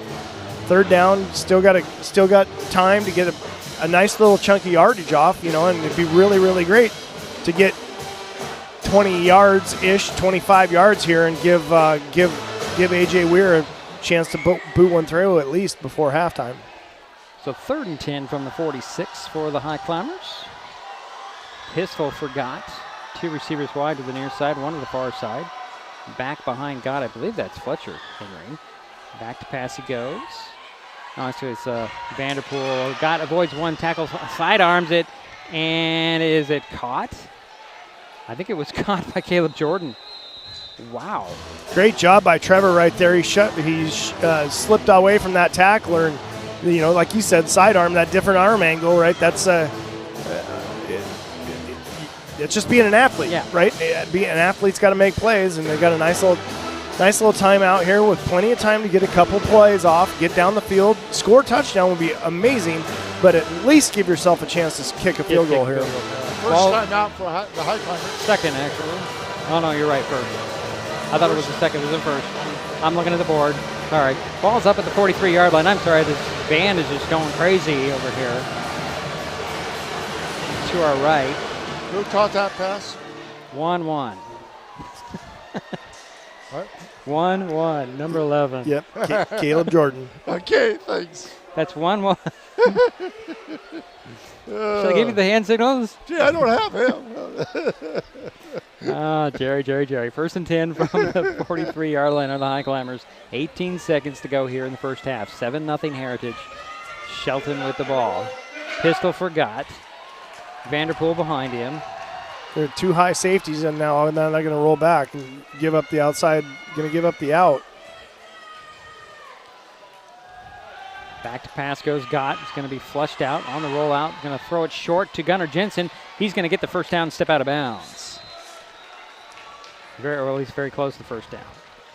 It is the 1st down. That's terrific. They're going to they'll have 9 seconds to hopefully be able to get another play off and get a timeout called. Clock's been ticking pretty fast, though. Yeah. So 1st and 10 from the 33, or the Highclimbers. This is where you got to coach your guys up and let them know that getting that extra 2 yards is not helpful. The extra 2 seconds really is, though. So shotgun forgot. 2 receivers on the near side, 1 on the far side. Vanderpool the back. Back to pass goes Scott. He's going to just take off and run. get to the outside, get to the 30, 25, spun down there at the 22. They got the timeout called. They got the timeout called. The horn went off. Well, no, they got the timeout called. Timeout before the horn went off, so there should be at least 1 second on the clock.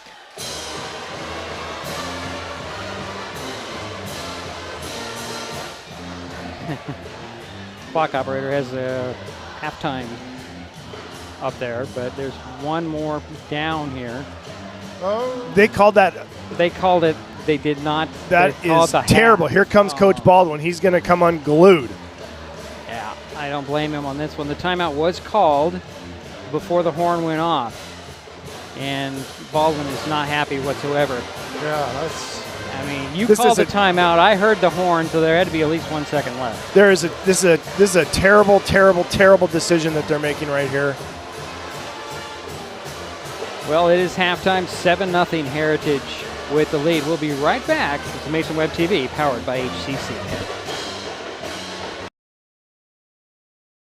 When life gets stressful, reaching for a vape might seem like a quick fix. But vaping can actually make feelings of anxiety and depression worse each time you vape. Nicotine tricks your brain into feeling rewarded, and the more you vape, the more nicotine receptors your brain creates. Over time, your body needs more and more nicotine to feel good, and when you can't get enough, you can experience withdrawal symptoms like anxiety, mood swings, and depression. Learn more at chooseuwa.org. Brought to you by Mason County Public Health and Mason County Substance Abuse Prevention Coalition. If you're enjoying this broadcast, please give us a like on your favorite social media. Use the handle @MasonWebTV to find us on Facebook, YouTube, Twitch, and Blue Sky Social.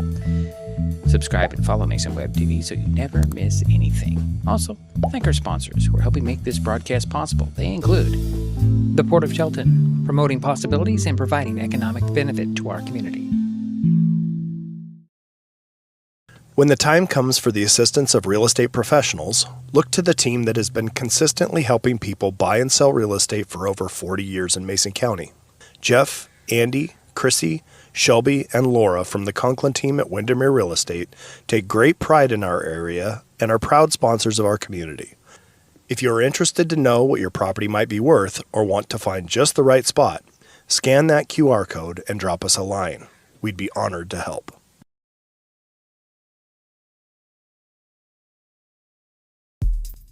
This presentation on Mason Web TV, powered by HCC, is being brought to you by Hood Canal Communications, committed to providing quality services that exceed customer expectations in voice, video, data, and customer service, keeping our community connected since 1934.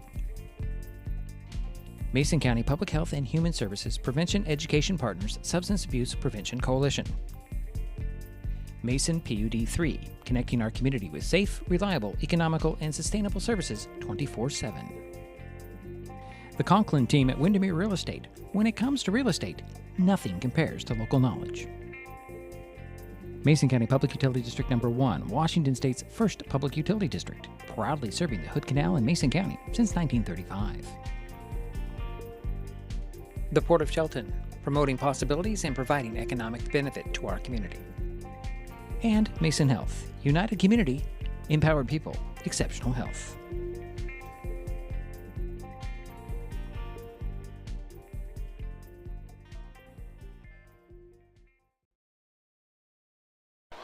Well, it is halftime, 7-0. Heritage heads to the locker room with that 7-point lead, and boy, oh boy, that final second is going to haunt the Highclimbers here heading into halftime.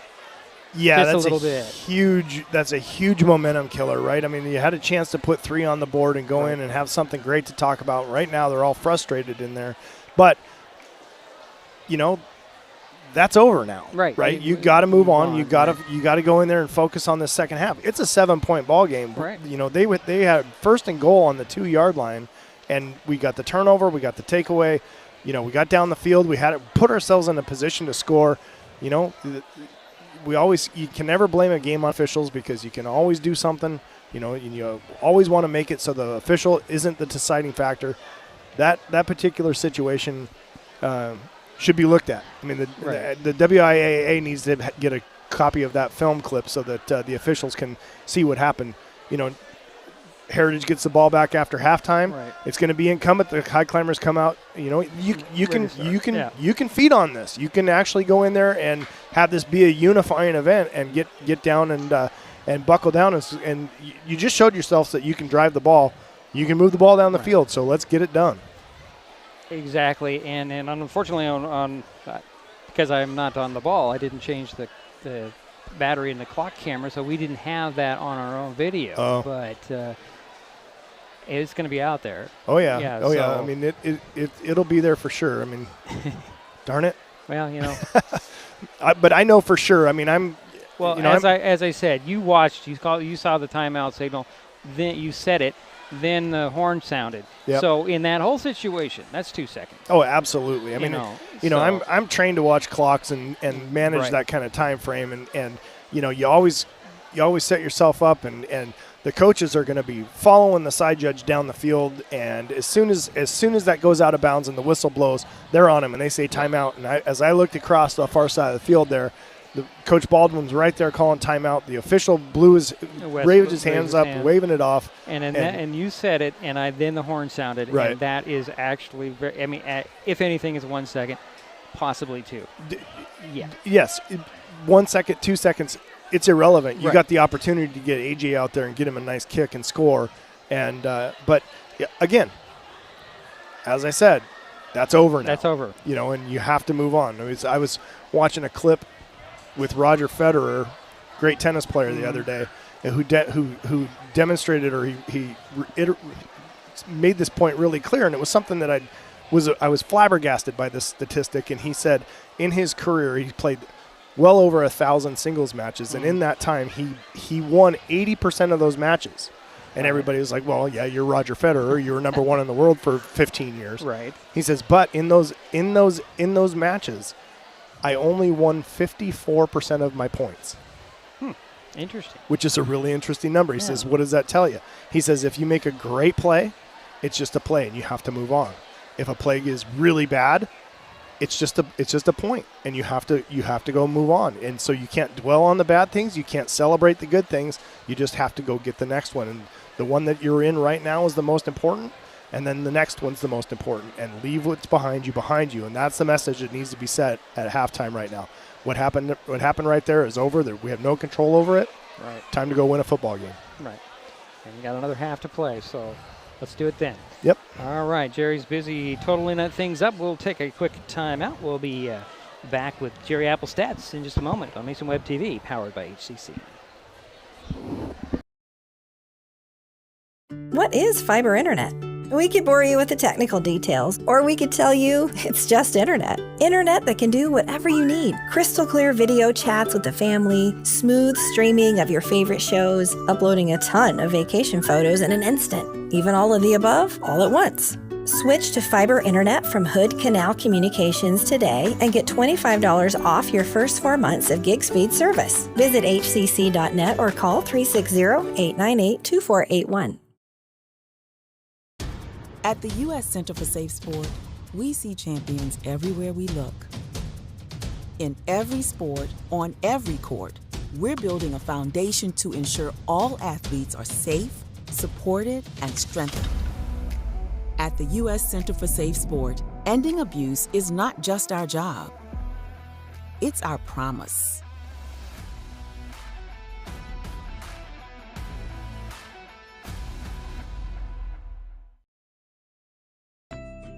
Got fall projects? Here are a few that will save energy and save money.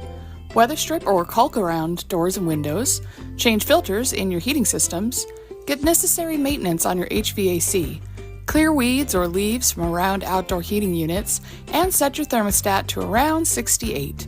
Colder temperatures mean higher power usage, so keep an eye on how much power you're using with the Smart Hub app. Learn more at pud3.org/tips. Neighbors help each other. It's how community works, and it's how we do business at Hood Canal Communications. We know you count on us for value-priced internet, TV, and phone service, backed by friendly local support. Your hard-earned dollars stay right here as we invest in our community, our people, and smart technology. Hood Canal Communications, keeping our community connected while being a good neighbor. All right, it is halftime here at McKenzie Stadium. I want to call it the McKenzie Bowl, but I don't know why. 7-0 Heritage on top of the Shelton Highclimbers after the first half. Jerry's got the statistical view of things. Okay, thank you, Diedrich. Heritage, they completed 6 of 8 passes for a total of 80 yards in the air. They had 7 first downs. Rushing, they had 15 carries for 60 yards. So if you add up the 60 yards rushing and the 80 yards passing, they had a total, Heritage had a total of 140 yards in the first half. They had 4 penalties and a total of 25 yards. They had 1 turnover. Heritage had 2 turnovers. One was an intercepted pass by Shelton, and the other was a recovered fumble by the Highclimbers. So Heritage had 2 turnovers. All right, for the Highclimbers completed 6 of 67 for 67 yards. 6 of what, Jerry? 6 completed passes for 67 yards. Okay. Trevor Gott completed 4 of 8 in the passing game, and Ryan Brady completed 2 of 5. So 6 completed passes for 67 yards. They had 8 first downs, so they had 1 more first down than Heritage. Rushing-wise, the leading rusher was Ian Vanderpool. He had 7 carries for 25 yards. So they had a total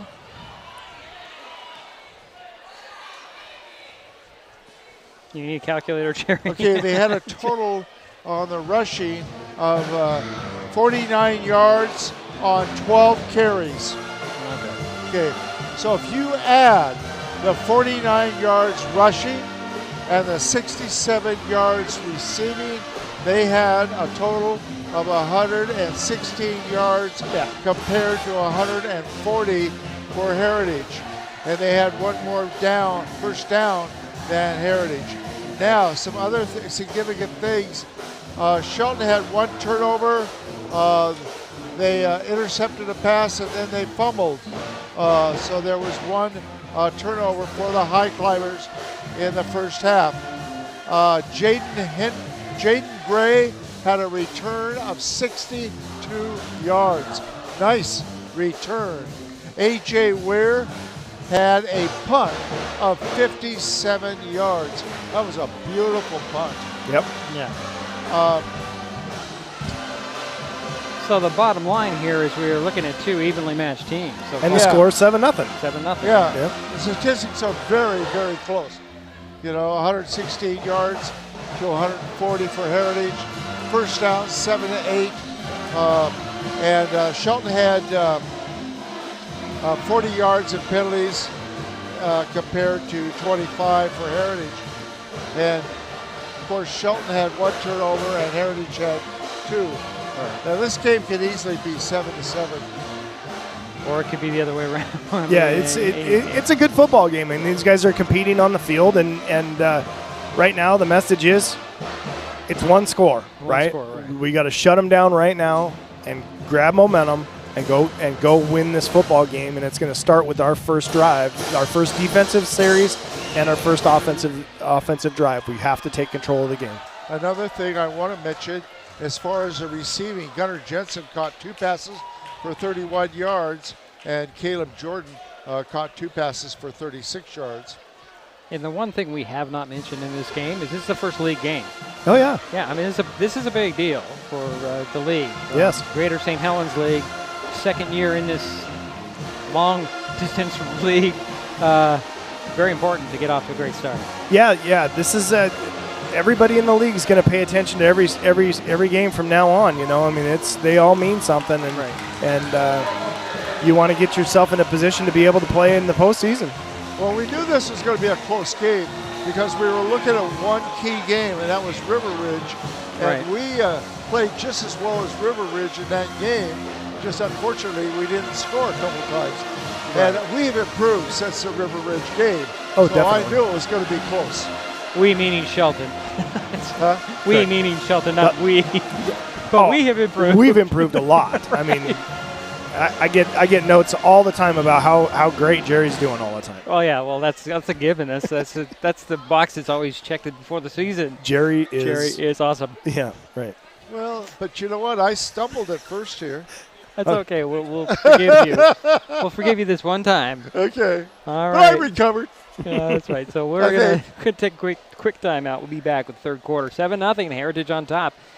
Timberwolves will get the ball and start the third when we come back on Mason Web TV, powered by HCC. Stick around, folks. It's not over. No, it's not over at all. When it comes to real estate, experience matters. For over 40 years, the Conklin team at Windermere has been helping Mason County buy and sell homes with care, dedication, and local expertise. We are Jeff, Andy, Shelby, Chrissy, and Laura, your neighbors, climber sponsors, and friends. Thinking about selling or curious what your home is worth, or maybe you're ready to find the perfect spot to call your own. Simply scan the QR code and drop us a line. We'd love the chance to connect and help make your next chapter a great one. There's so many great things about life in Mason County, and Hood Canal Communications is proud to be one more. Headquartered in Union, we offer the speed and reliability your family needs, backed by hometown service and support. Whether you need to just check email or power all those Wi-Fi devices around your home, HCC has the right package for you. Stop by one of our friendly offices, call or visit hcc.net to learn more. Hood Canal Communications, keeping our community connected. Vape companies have a history of targeting teens. Now that they've been caught red-handed marketing to minors in Washington state and forced to pay millions in a major lawsuit, when it comes to your health, choose what matters. Choose you. Brought to you by Mason County Public Health and Mason County Substance Abuse Prevention Coalition.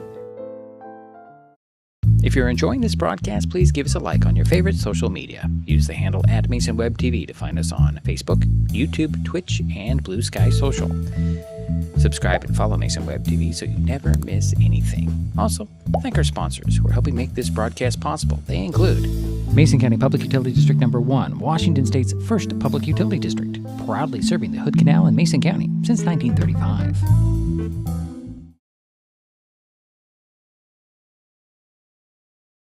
Okay, we're waiting for the start of the third quarter. 7-0 Heritage. Guys in purple will get the ball to start the third quarter, which is 15 seconds away. Okay, I'm a little early, but you know. Hey, it doesn't matter. 2 seconds doesn't matter. Well, not in this crew. It doesn't matter. Okay. We died here. Yeah, we just joke. We're not, that's the kind of things that get us kicked out of broadcasting. Yeah, we're not making fun of anybody. No. All right, the Highclimbers are getting on the field. Looks like McGraw is back deep for Heritage. Number 1, standing at the 6. And A.J. Weir robbed an opportunity to kick a field goal. Hopefully he's got some adrenaline pumping right now, and he puts it through the uprights just to prove a point. Maybe. That'd be nice to see. That's a long ways. Yes, sir. No, 45 yards is a long ways, too. Yeah. I want to give Emmanuel Daniel a shout-out for Heritage. He had 9 carries for 54 yards, 6 yards per carry.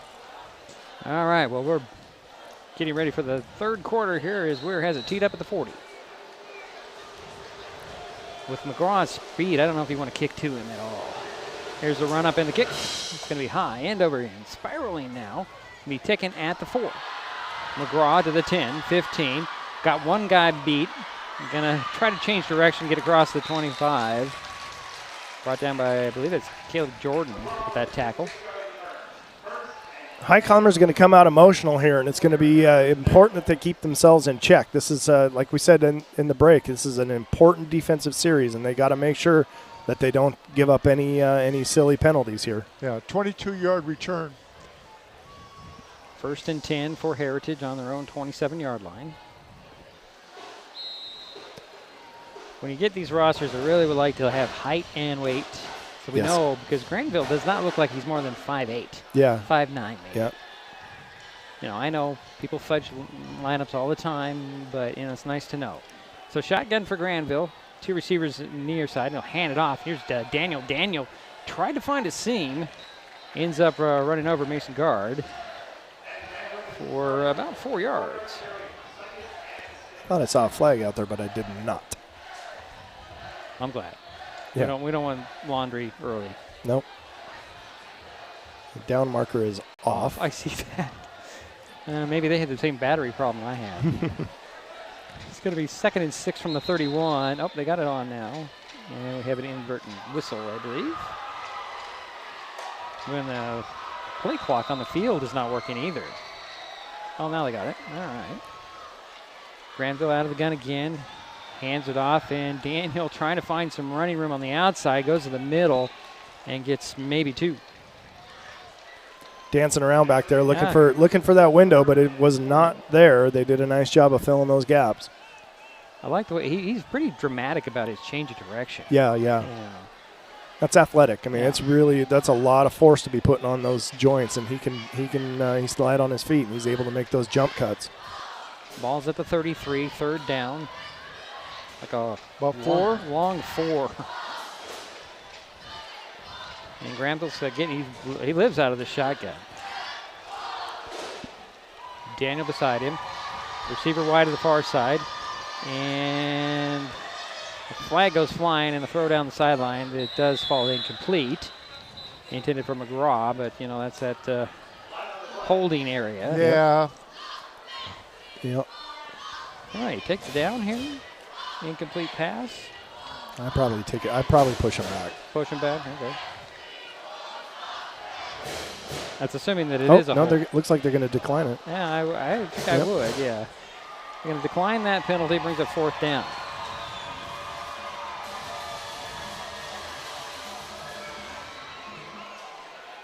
And are they going to punt or are they going to go for it? Well, they should punt, I would think. Well, looks like they now they come out. Bringing out the punting unit. Yeah, it was like some of them were going, and then they went back to the sidelines. And now it's going to be punting.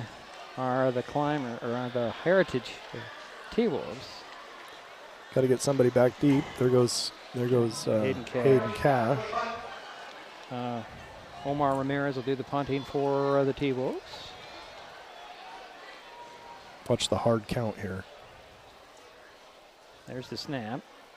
Highclimbers are coming in again. Ooh. Boy, it's going to be a fair catch. Nope, it's a get away from it. Oh, it takes a Highclimber bounce at the 45, and it'll be down at the 47. Smart play by Hayden Cash. He didn't call here. It looked like he was calling for fair catch. He just waved his arms away. Stay away, stay away. Yep, good job by Hayden. Yeah. And that was a good break for the Highclimbers. That was only a 20-yard punt. Exactly what the doctor ordered right there. They get a nice stop with the on defense, and then they got the ball in good field position. Yep. Now they get to go down and put a score on the board. 1st and 10 from the 47 are the Climbers. 10:15 to go, 3rd quarter, trailing 7-0. Hayden Cash goes wide to the far side. Vanderpool in the backfield with Gott, and I believe that's going to be. I say it's Troy Green, but I can't see. Out of the pistol, handoff, stutter step. That's Troy Green, gets to midfield. And, he came down pretty hard on that knee. He's in pain. Yeah, he's hurting. He's up. He's up. Oh, but he's still in pain. And it's not his knee, it's his arm, it looks like. Gain of 3 on the play. Nice little inside run to the fullback right there. And it will be 2nd down and 7 coming for the Highclimbers as they're going to trot Green off the It might have just been one of those elbow stingers. I'm feeling that, I feel that. But he's a tough kid. Yeah. He wants to play. Yeah, but if he goes down and they got to stop the clock for him, he's got to come off the field. Does he for that one play? Yeah, at least. He's got Fletcher Henry in at running. Well, actually, Fletcher's going to play fullback, isn't he? Yep. Because Ira Vanderpool is coming in as a running back. So 2nd and 7 from midfield. Clock is wound to 10 minutes to go, third quarter. Long snap forgot, high snap, handed off to Vanderpool. Finds that running room that kind of closed quickly, but he did get up to the 45. Got a nice push there. Yeah. The one thing he does is he keeps moving forward after contact. He's not afraid to mix it up. So 3rd down and 2. Yeah, gain of, I'm going to give him 6 or 5. 5. 5? From the 50 to the 45, Jerry. Yeah, I know. I know. Give me a bad time. Talk about simple math again, Jerry. All right. 3rd down and 2 from the 45. Shotgun forgot. High snap. Gotch is going to run, hesitate, try to drive his feet, and he's going to be dropped after a 1-yard pickup. Yeah. 4th and 1 at the 44, depending on the spot. He didn't really wait long enough, I think, for that quarterback draw. Yeah, you gotta give yourself one little click to let those blocks develop a little bit, and he's anxious. He wants to get there, which is great. Oh, I'm sorry, it was not God. It's Ryan Brady. Ryan Brady's in. Okay. I thought it was God, but it was Ryan Brady. At least he's in for this play. So go in the pistol with Vanderpool behind him. 6 on the play clock. Now it'll be shotgun. 2 receivers on the far side. 2 on the shot play clock. Snap gets off. A handoff to Vanderpool. No, it's Brady trying to run, and he did not get there. And that'll be over on downs for the Climbers. They'll turn it back over to Heritage. Tough run right there. He's trying to squeak out that last little yard, but Heritage is right there on the spot and got him. Looks like a little bit of a loss. Yeah. Ball will be spotted at the 45. 1st and 10 for Heritage. But I definitely think they should have gone for it like they did. Oh yeah, I'm all for it.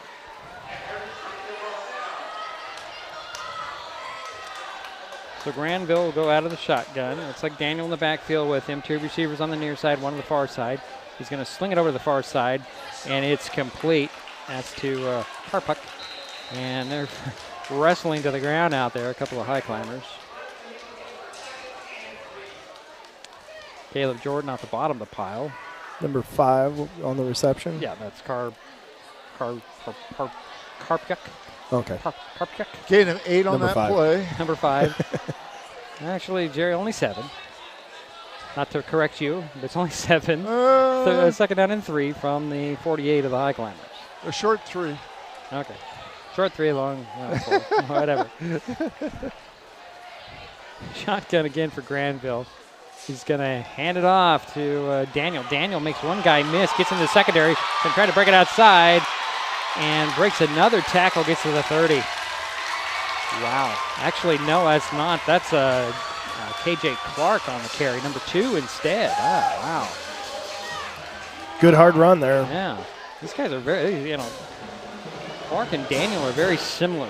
Yeah. In their abilities and the way they move and look. 2 and 3, and I'm assuming, and I should never assume. So 1st and 10 at the 30. Shotgun again for Granville. This time Daniel is in the backfield. They hand off to him. And that time the Highclimbers stopped him after 3 yards.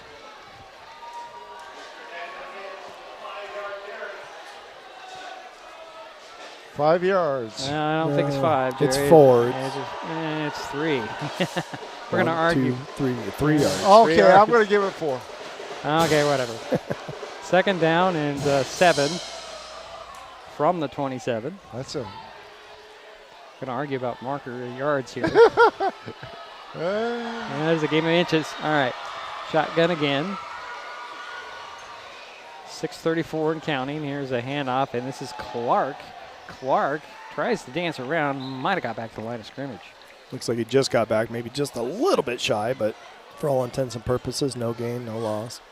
So 3rd and 7 from the 27. Got that, Jerry? I got it. I will agree with you that it looks like 7 yards. You can't rely on the guy up in the PA. He's just barking out numbers. I don't know what he's looking at. So 6 minutes to go, 3rd quarter. 7-0 Heritage with the lead in the ball. They're on the Highclimber 27-yard line. They're going to go 2 by 1. McGraw is going to go in the slot on the far side. Karpyuk, the wide out. And the play clock ran out on the T-Wolves. They get delay a game or did they get a timeout? They must have got the timeout. No, they're marching it off. Are they? Delay a game. Yeah, there's a delay a game. Okay. That's a big help. So that'll bring them back to the 32.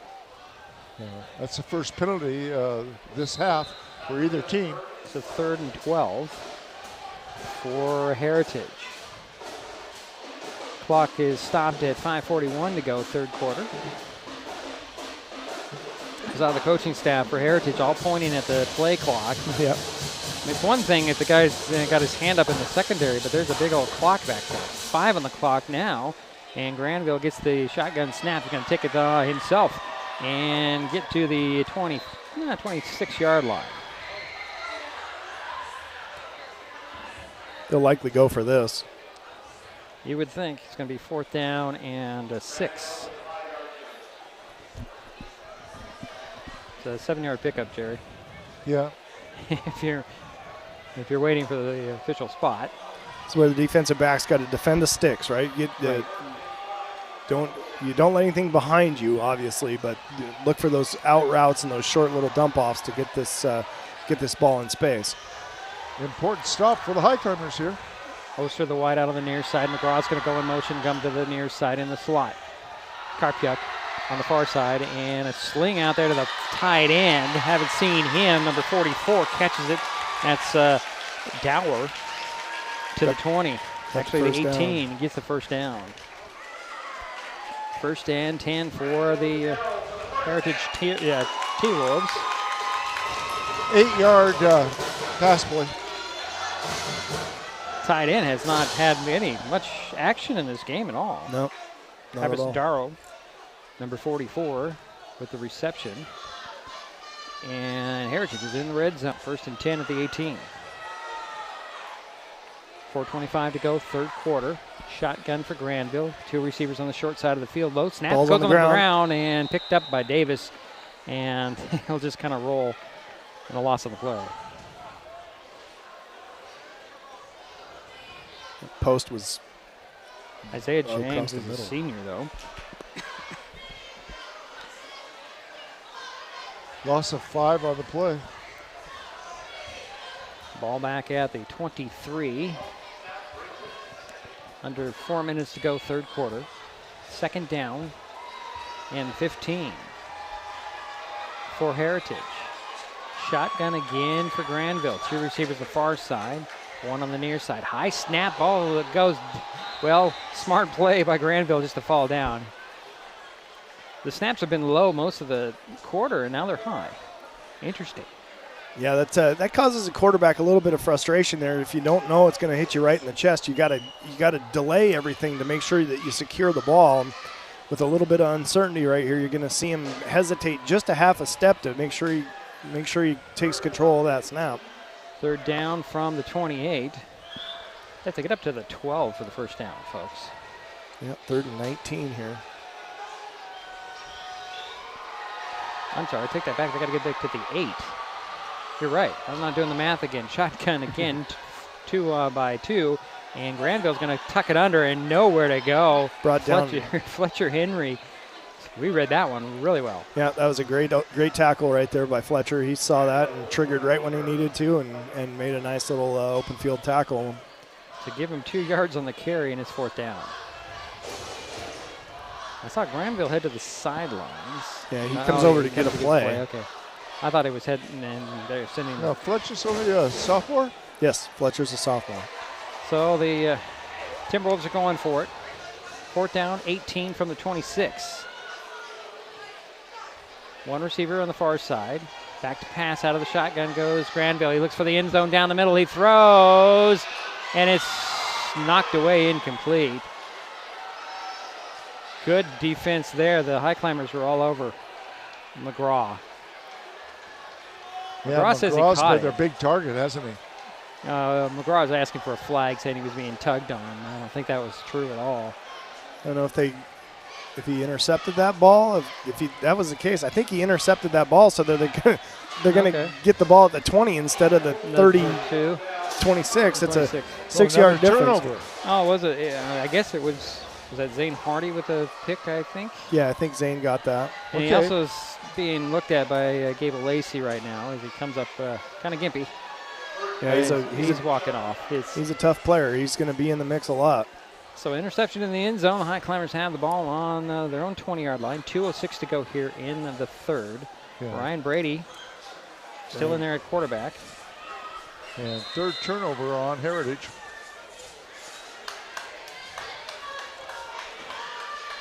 So a receiver on each side. Brady will go out of the pistol.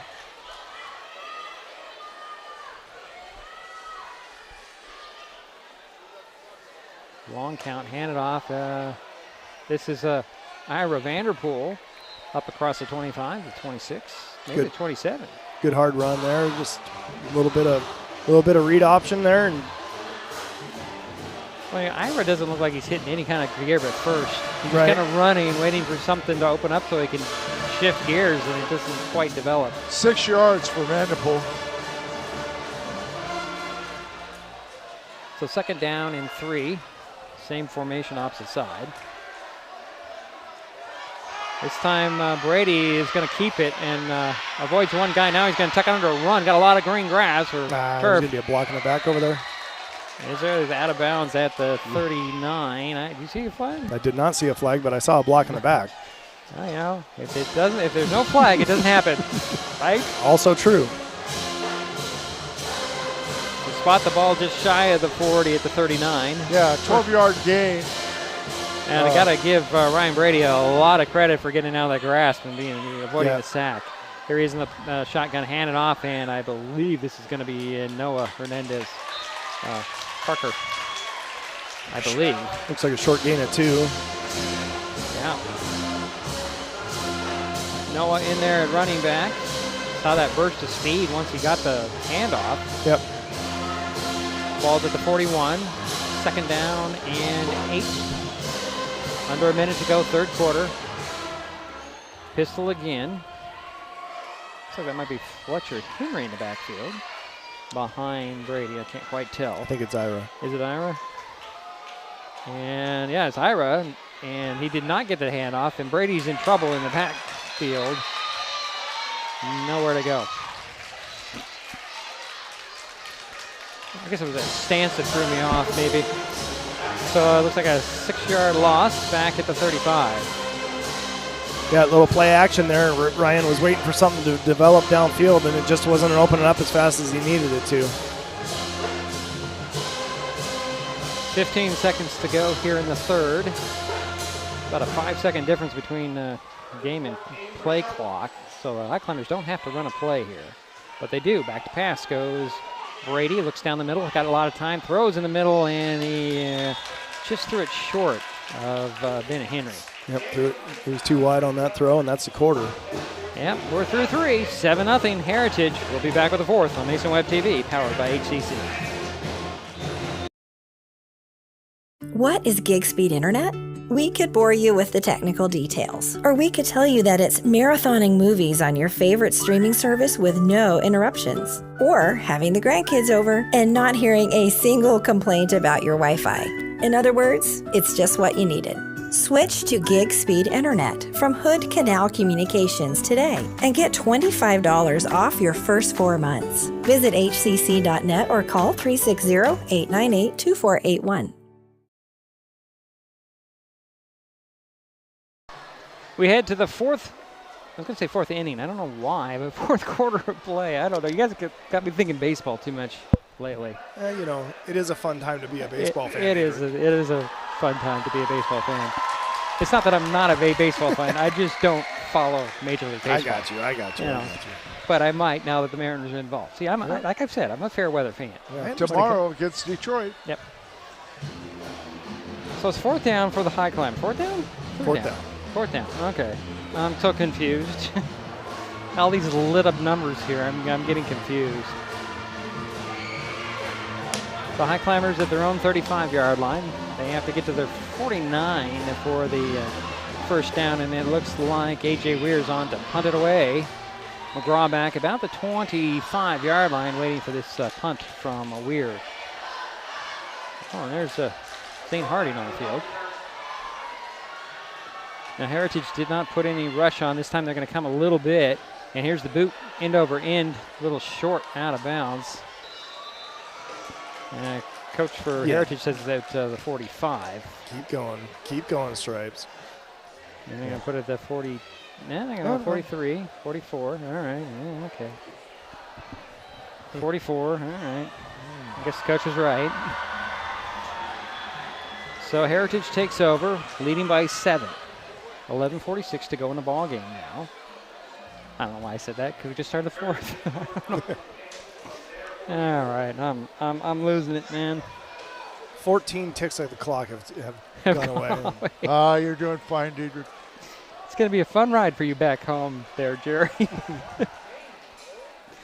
All right, 1st and 10 for Heritage on their own 44-yard line.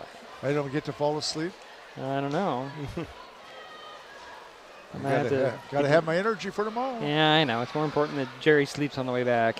As long as I'm awake for the drive, it's all good, right? I'm going to fall asleep 5 miles from here tonight, so. You're not driving, so there you go. I'm not driving. I'm going to go right over to the hotel and take a nap. Oh, hotel. I thought about that. I have. Yeah. For these trips down here. It just is a long drive home. Yeah. Yes, I know. It'll be tomorrow when we get home. Yep. I said that to somebody who asked me about my day this morning, and said, yeah, it's going to be a long day. I'm not going to be back till tomorrow. And she just went about her business. Did not want to hear my story at all. So little does she know. All right, 1st and 10 for the Timberwolves at their own 44-yard line. Shotgun again for Granville. 2 receivers far side, 1 to the near side, and it's a handoff to Daniel. He'll have to dive back to the line of scrimmage. He might have eked out a yard there somehow. Silas Hoff met him in the backfield, and he was able to fall forward back to the, looks like the original line of scrimmage. No, they did not give him that 1 yard that I saw. So no gain on that carry. Yep, I got a 0 on there. All right, so you're on top of it. Andy's on top of it. I'm just looking where the kids are. Yeah. So 2nd and 10 from the 44. It's getting late, guys. 2 receivers go wide to the far side. Oster and Karpyuk. Leaves McGraw down here on the near side. Back to pass. Granville takes a hit and throws high, and it's intercepted.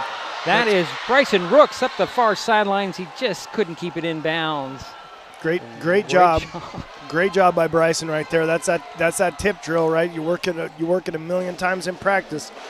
Always expect a deflection, especially on a high ball like that. He was in the right spot to pull it in. So he did return it to the 35 of Heritage. 1st and 10 for Shelton there. 4th turnover for Heritage. It's time to capitalize on one of those turnovers now. It's the Highclimbers are in great field position, and they have a lot of good things going for them right now. Ryan Brady still in at quarterback. He'll come out with a play. Listen, Jaden Gray wide to the near side. Go out of the pistol does Brady. Vanderpool behind him. Gets the handoff. Vanderpool trying to stretch it out. Turns it upfield at the numbers. And he's on his feet to near the 22-yard line. Good run by Ira right there. That's that outside zone they've been setting up all night, and they finally got that edge sealed. Ira got his foot in the ground when he needed to and got plenty of room for the first down right there. 13-yard gain by Ira. So 1st and 10 from the 22 are the Climbers. Pistol again for Brady. And it's going to be a handoff, and this is Alberto Manzo on the run. He'll break it up the numbers again and get a first down. Yep, that's that same play the other direction, outside zone, and they're gonna ride that pony right now for a while because they're breaking off 8, 9, 10 yards at a pop. Looks like first down there, and here they go. Ball's at the 12-yard line. Highclimbers knocking on the door. Again with the pistol. Manzo, the guy in the backfield, turn around. And Brady's going to try to hit Fletcher Henry out there just a little too far.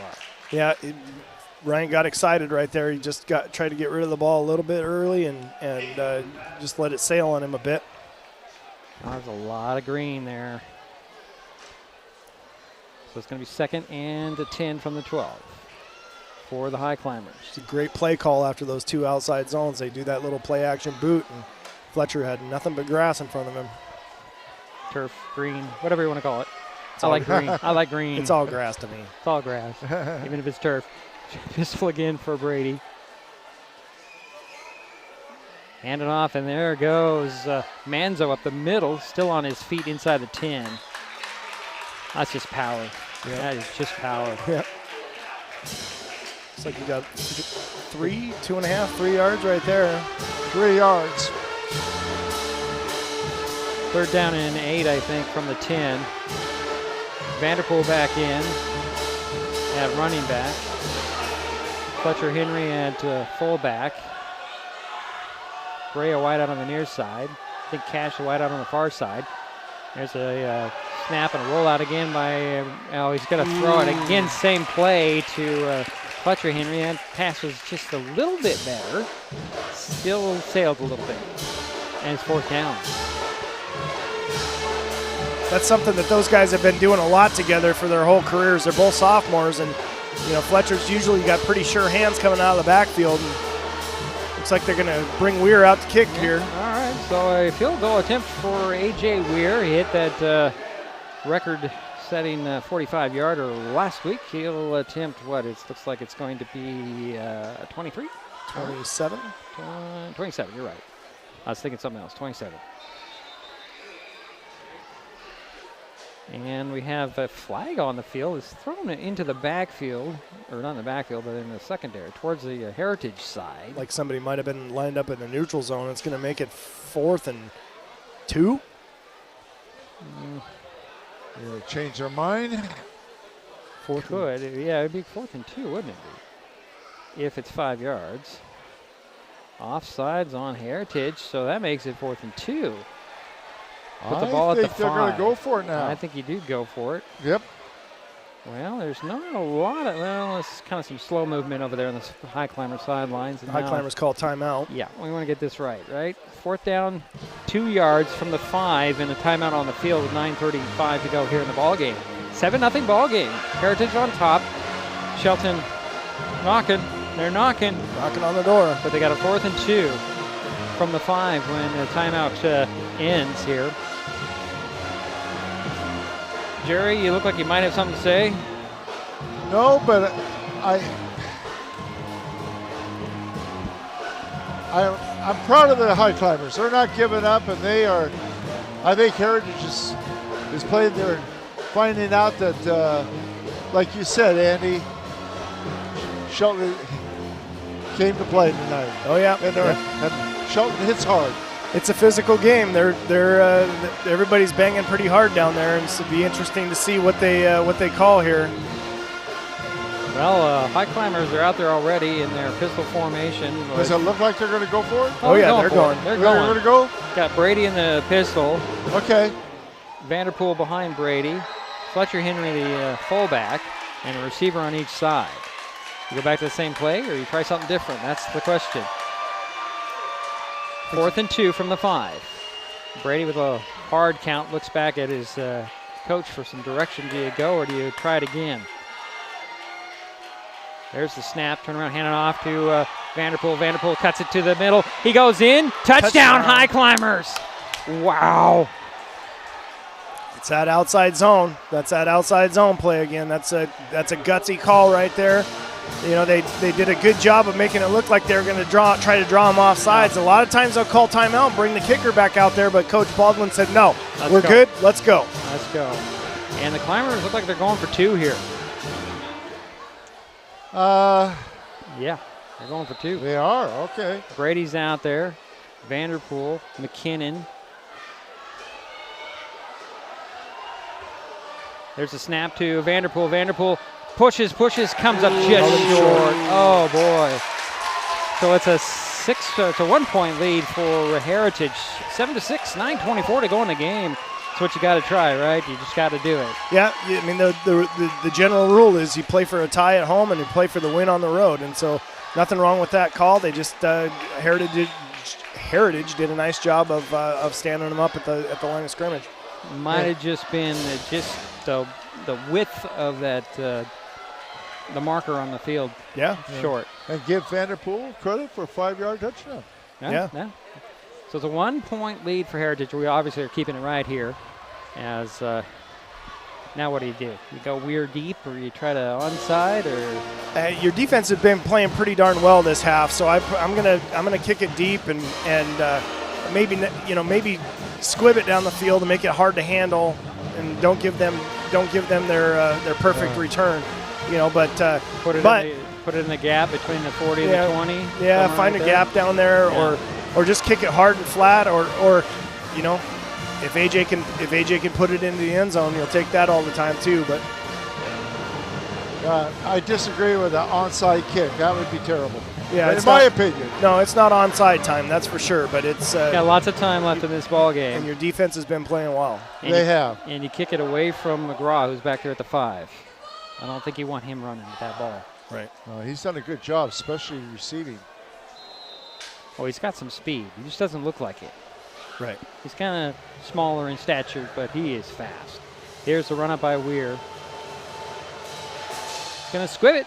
It's going to be picked up at the 25 to 30. This is Karpyuk to the 40, 45, gets it outside, and it'll be driven out of bounds near the midfield marker. I think it was Owen Carroll on the tackle at the 47-yard line, 48-yard line. Wow. Well, keep it away from number 1, but number 5 kind of hurts you. Yeah. Yeah, no, it's a good job fielding that ball and getting it upfield. I mean, a lot of times you'll see that guy just lay down it, but when one of your athletes gets the ball in space, you got to let him get what he can. Big stand for the Highclimbers. The 1st and 10 from the 48 are the T-Wolves. A fake handoff and a swing out to McGraw. McGraw on the wide receiver cannot get by Sharky French. Nice tackle by Sharky, but a gain of about 6? Yeah, it looks like 6. To the 46 of the Climbers. 2nd down, 4 coming. 6 yards on that carry, or that reception. Yeah, they got that safety. They got that safety playing off, and they took advantage of that cushion and got it out there in space. So McGraw comes wide here below us. Oster wide out on the far side. Karpyuk on the slot, and the handoff goes to Daniel. Daniel at the middle, stopped just short of the 1st down marker. And at the 43-yard line. It's going to be 3rd and 1. Yeah, gain of 3 on the play.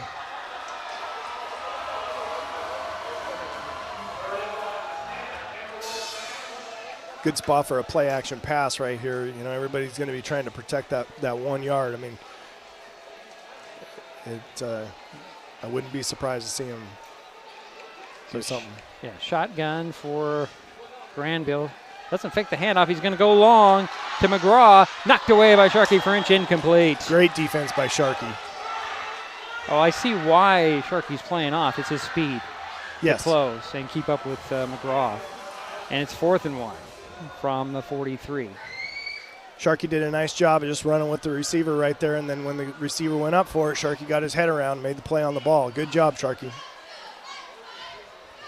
Cohen, by the way, Cohen is his real name, Cohen. Just to fill that in. I do want to know the origins of Sharky one of these days. Yeah. 4th and 1 for Heritage. Granville out of the shotgun. He'll hand it off, and this is Clark. He'll get the 1st down to the 41.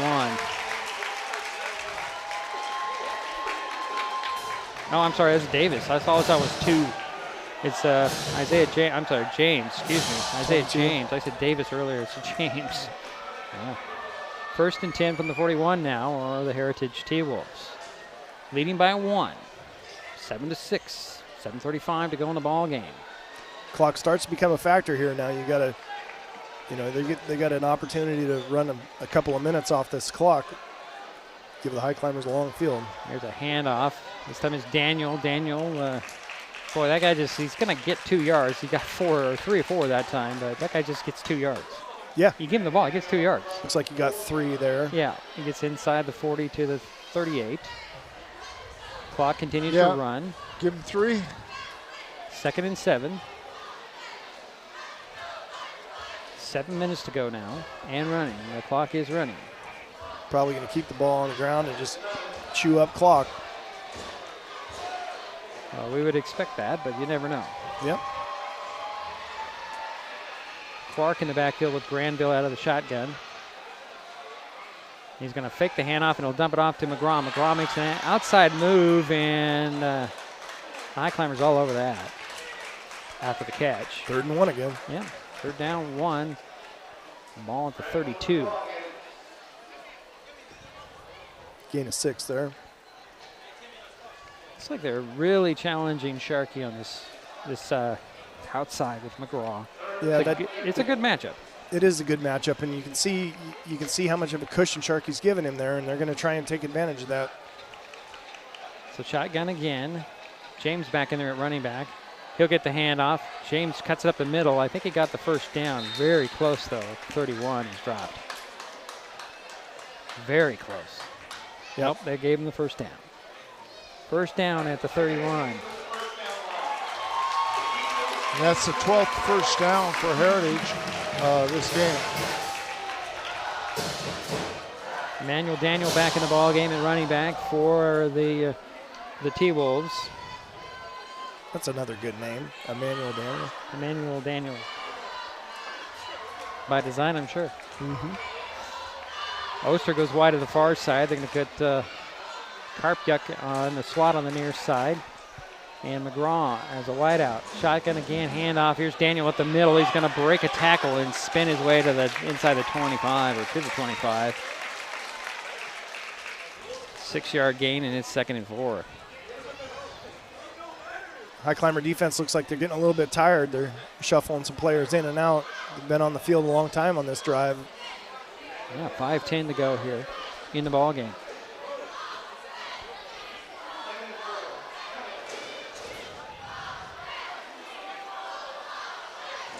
Oster goes wide to the far side again. Karpyuk is in the slot on the near side. McGraw wide on the near side. Out of the gun goes Granville. Daniel in the backfield.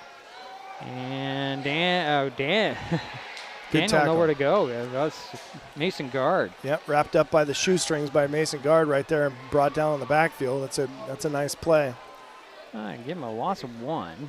Yep, looks like they're going to do that. It's going to be 3rd and 5 now. Okay. 4:25 to go in the ball game. Clock is running. Really use a takeaway here, fellas.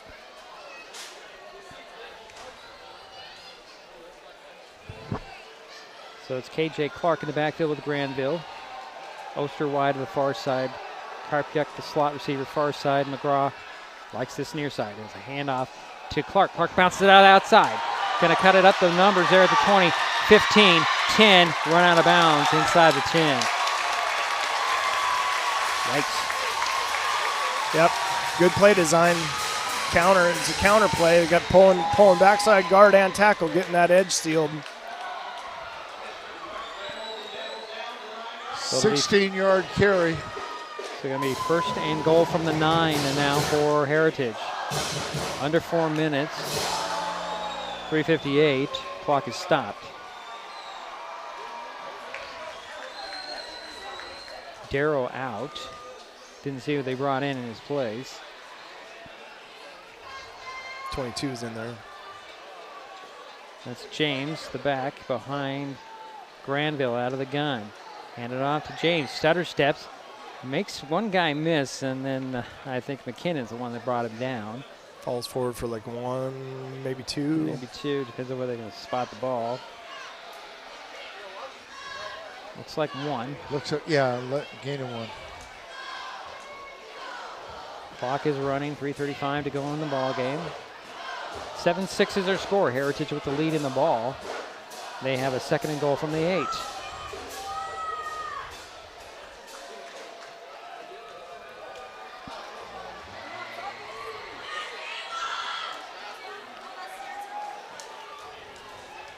Clark is in the backfield this time with Granville. He'll get the handoff up the middle to the 5. Brought down by Zane Hardy. Now it'll be 3rd and goal. Now it'll be at the, just between the 4 and the 5. What do you call it? The 4? You call it the 5? I don't know. Gain of 4? I think it's the 4. It looks like the 4, it's inside the 5. So inside the 5, so it's the 4. I'm going to call it the 4. Nose of the ball's probably on the 4. Okay, I'll go with that. Okay. So 3rd goal. Yeah, from the Clark 4. is kind of taken over as the lead runner here in the 4th quarter. Well, they're keeping the backs fresh right now. They keep rotating in 3 guys. 2.5 minutes. Want to let it go all the way down and call timeout. Yeah, probably they have all 3 of their timeouts to the T-Wolves, and they will take that first timeout. 2:25 to go in the game. 3rd down and goal from the 4 when we resume play after the timeout. We knew this was going to be a battle, and boy, we've seen it. Yes, sir. It's been physical. It's been hard fought, and it's a game of inches, right? Right. And we'll see what happens here. It's time to tackle for a loss. They can get a tackle for a loss or a stop here. You know, the Highclimbers will likely take a timeout, preserve as much time as they can, and then try and get the ball down the field so that AJ can kick a field goal to win it. Right. Why not? But you got to get the stop first. Got to get the stop. So 3rd and goal from the 4. And Heritage is out there almost ready to go to the Highclimbers. Isaiah James is going to be the back this time with Granville. Going 2 by 1 on the receivers. There's the snap and the handoff to James up the middle, nowhere to go. Falls forward for maybe 1. I don't think he did. I don't think he got anything on that. So it looked like we're calling timeout here. So 2:10. It's going to be 4th and goal from the 4. What do you do if you're Heritage? You go, or do you want to bring out your kicker? How good is their kicker? We haven't seen him. We haven't really. seen him. I mean, he kicked the PAT, and this isn't much more than a PAT. But right. You know, boy, I'd probably put the points on the board. Yeah, but a touchdown makes it a little bit more difficult for the Highclimbers. They're just letting it go down. And they'll call another timeout with 138 actually. And Heritage takes their 2nd timeout. Yep. And you know what? And I don't know how you want to get technical here, but that play clock ran to 0. And the timeout was called after it ran to 0. I have no comment. You have no comment about the 1 second difference here? I have no comment, Diedrich. All right. 1:38 to go in the ball game. Another timeout by Heritage. They have a 4th and goal from the 4. And the conversation down there and the guys in purple are probably like, let's go, let's go, let's go. Yeah. And the Highclimbers have all 3 timeouts left. No, there's 2. There's 2. Two timeouts left. Okay. So depending on how this play works out, the Highclimbers probably have about 1:20 to work. And they're ready. Yep, you're right. Yeah, they have. Looks like they're bringing their offense out. Yeah. So 4th and goal from the 4. Watch a hard count here. Try to get him jump off sides, get that a little bit closer. Shotgun again. James is the back. And snap to Granville. He's going to throw for the end zone. Wide open is McGraw. He catches a touchdown. There's a flag in the end zone, and there's a flag back here where it looks like they roughed the passer. And now there's another flag going sky high like it's a grand finale. Yeah. We got flags going everywhere. Let's see how this works out. Does the touchdown stand? Yeah, Granville is a little slow getting off the field there. So he took a hit. Yeah, he took a shot. And we got to work out what's going on in the end zone, as there are 2 flags in the end zone. Looks like Heritage is not real thrilled with one of these calls, so might be an offensive pass interference in the end zone. and a roughing the passer, and then after the penalty, after the play, there's another penalty. And so it could be. So if it's offsetting, is that what you're saying? I'm saying, but is a dead ball, doesn't that take precedence after the offsetting? Yes, I think so. What I think would happen is it'd be offsetting penalties, and then there would be a half the distance penalty if it's against the Highclimbers or whatever. Yeah. If it's because it was pretty grand. I saw it flying up there. It was almost as high as the top of the goal post. Yeah, it was a well thrown flag.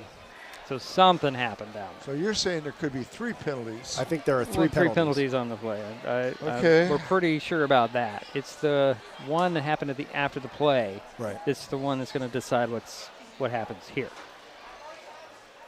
Then they're going to go talk to Coach Baldwin and explain to him what's going on.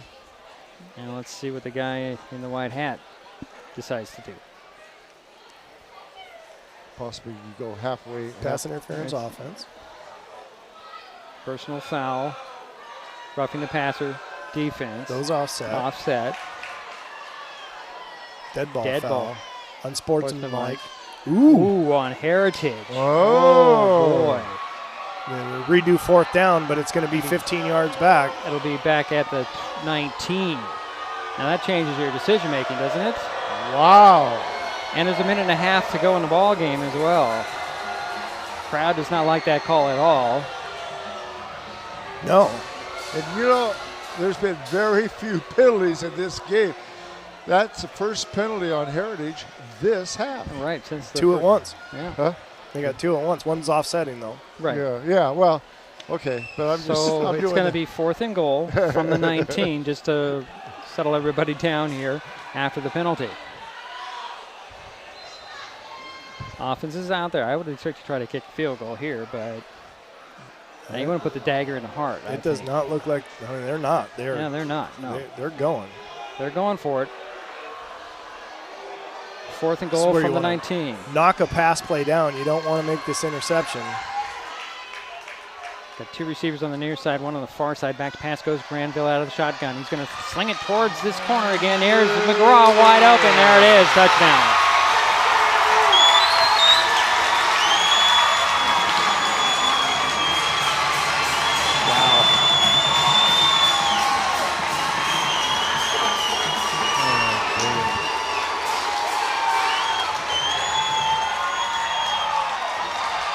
Boy, the crowd just loves that, don't they? Yeah, I mean the corner was carrying that guy vertical. He made an inside move. The corner went inside, and then he broke it off to the post to the corner of the end zone. Put a nice ball out there. He's wide open for the touchdown. So Ramirez is on to kick the point after. Karpyuk is the holder for the T-Wolves. And we have a timeout by Heritage here on the for the point after attempt. 1:22 to go in the ball game. If it wasn't for those penalties, I'd be pretty close to the timing, but it's yeah. I'm off now, but yeah. So the point after is very important here. Yes, it is. I mean, it's 13-6 right now. Point after would make it 14-6, and that puts more pressure on the Climbers. They got to go for the 2 points if they score a touchdown. The Highclimbers. Well, they gotta get through this point after. They gotta control the ball on the kickoff and march down the field. In about a minute, I'm gonna say minute 15. All true.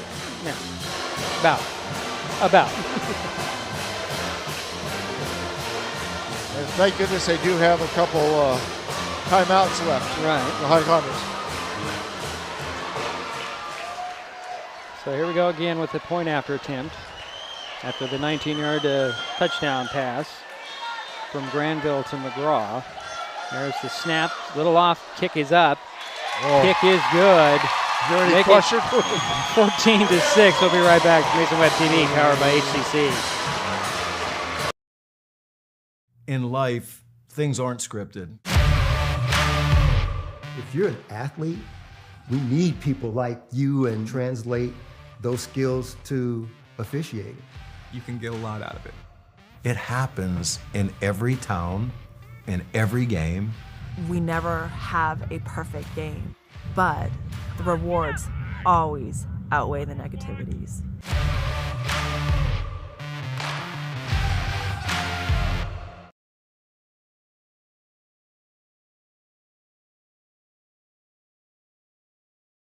And here we are, and I'm just going to turn Jerry off. He's talking to people in the crowd again.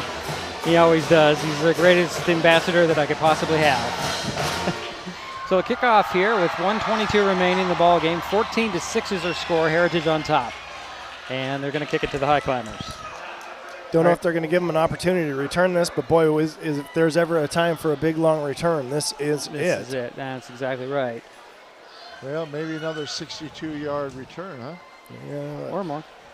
All right. I don't think they're going to kick it deep, though. No, I don't think so either. I think that would be very foolish. Sebastian Herrera-Cruz doing the kickoffs. Here's the run-up and the kick. He's going to do it. Well, they did. Spin it, and it's going to roll into the end zone for a touchback. So the Climbers will have 122. My original explanation, my prediction, to go 80 yards. Well, got 2 timeouts, and I think they're going to throw a few into the sideline. Oh, yeah. Okay, 3 or 4. Yeah, but they got the timeout, so that, I mean, they don't have to go to the sideline. They can go to the middle of the field and still do all right. But obviously you want to preserve timeout, so it's you're likely right, but you don't have to go to the sideline. Not every time. No, that's true. Ryan Brady will go out of the shotgun. Got Fletcher Henry to his left. 2 receivers on the near side, 1 on the far side. Back to pass. He'll swing it over to the far side. It is caught and stays in bounds. He didn't get out, did he? No. Well, that was Hayden Cash on the reception after a short gain of 3. Clock is running, approaching a minute 5. 2nd and 7. There's a snap to the pistol this time. Brady's going to step up, still looking downfield. They're going to sling it to the sidelines. Nobody there. They want intentional grounding to the T-Wolves.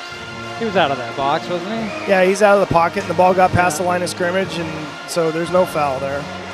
Stops the clock at 39 seconds. 3rd down and 7 coming.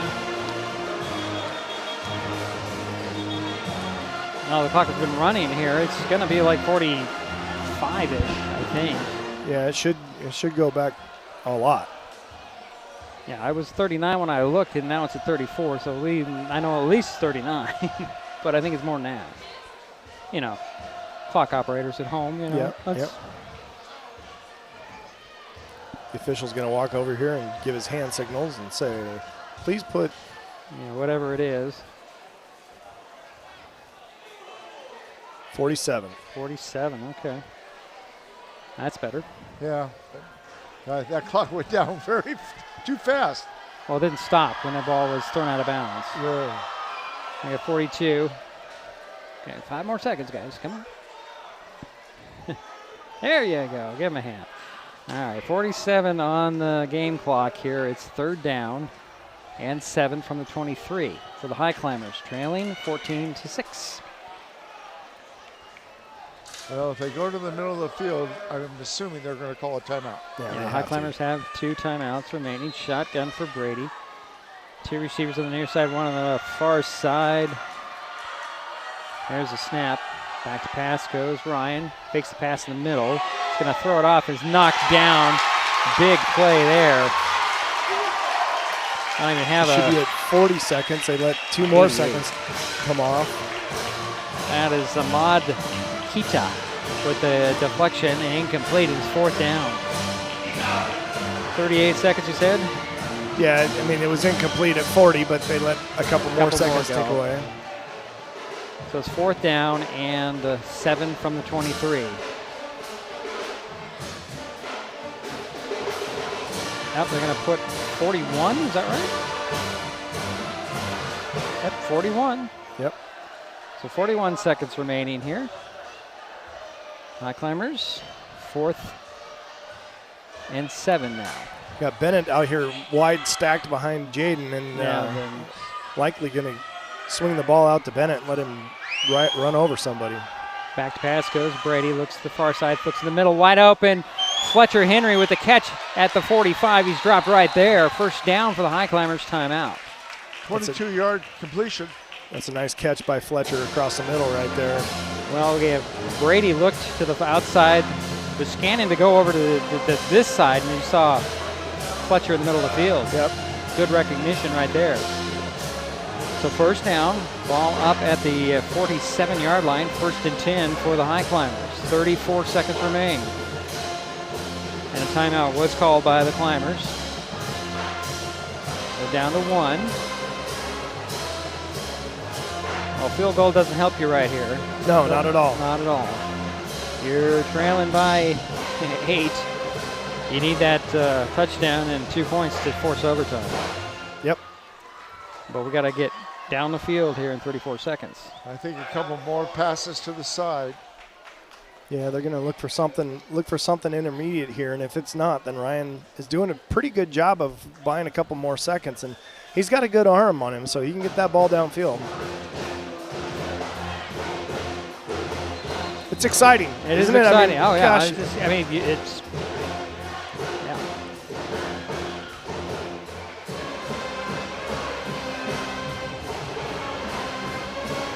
So it looks like shotgun for Brady. 2 receivers on the near side, 1 in the slot on the far side. Of course, Bennett Henry at the end of the line and a yard back. Is it Fletcher in the backfield? Yes. Okay. Back to pass goes Brady. Looks and throws on the middle and is complete to Bennett Henry. Yeah, Bennett trying to fight for yardage. He's going to have to call a timeout. They did. Yeah, good. 24 seconds remain here. And they'll spot the ball at the, looks like the 47. Oh, this guy's, yeah. He's moving him up. Yeah, it should be the 47, not the 48. We've got a difference of opinion here. And either way, it was a timeout by the Highclimbers. Yeah, this is what you want, right? Competing to the very end and having an opportunity to win. So this is it's fantastic football right now. It's fun, fun, fun. So 2nd and 5 for the Highclimbers. This line judge here is not moving out of his spot. He's very sure, isn't he? Yeah. The other guys on the far side are where the ball is marked. But it looked like Bennett had a lot more than what they spot the ball. Yeah. But, yeah, okay. 2nd and 5 coming. 24 seconds remain. 14-6 is their score. Heritage with the lead. Shelton with the ball.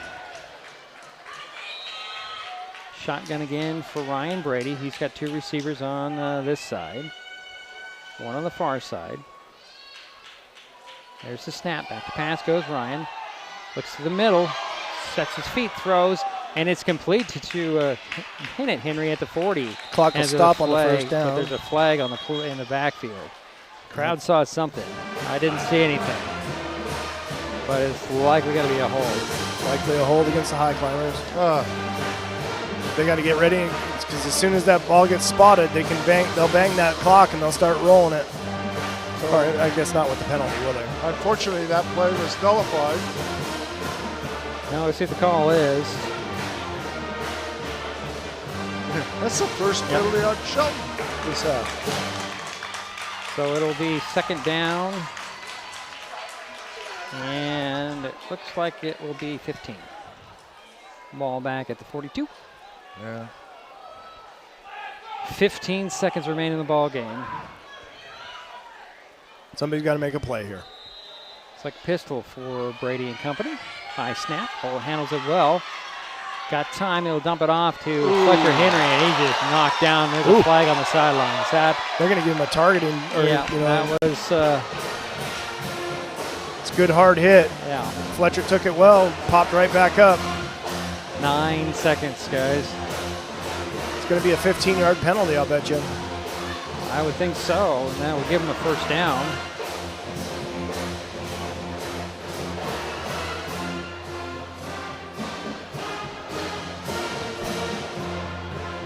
I don't know what we're talking about here. It seemed pretty obvious to me.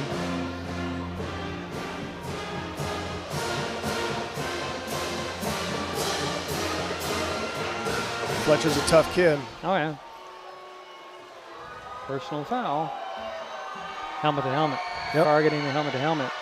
That puts the ball all the way up to the 42 and a first down for the Highclimbers. 1st and 10 with 9 seconds. Time for 2 if you get it off from time.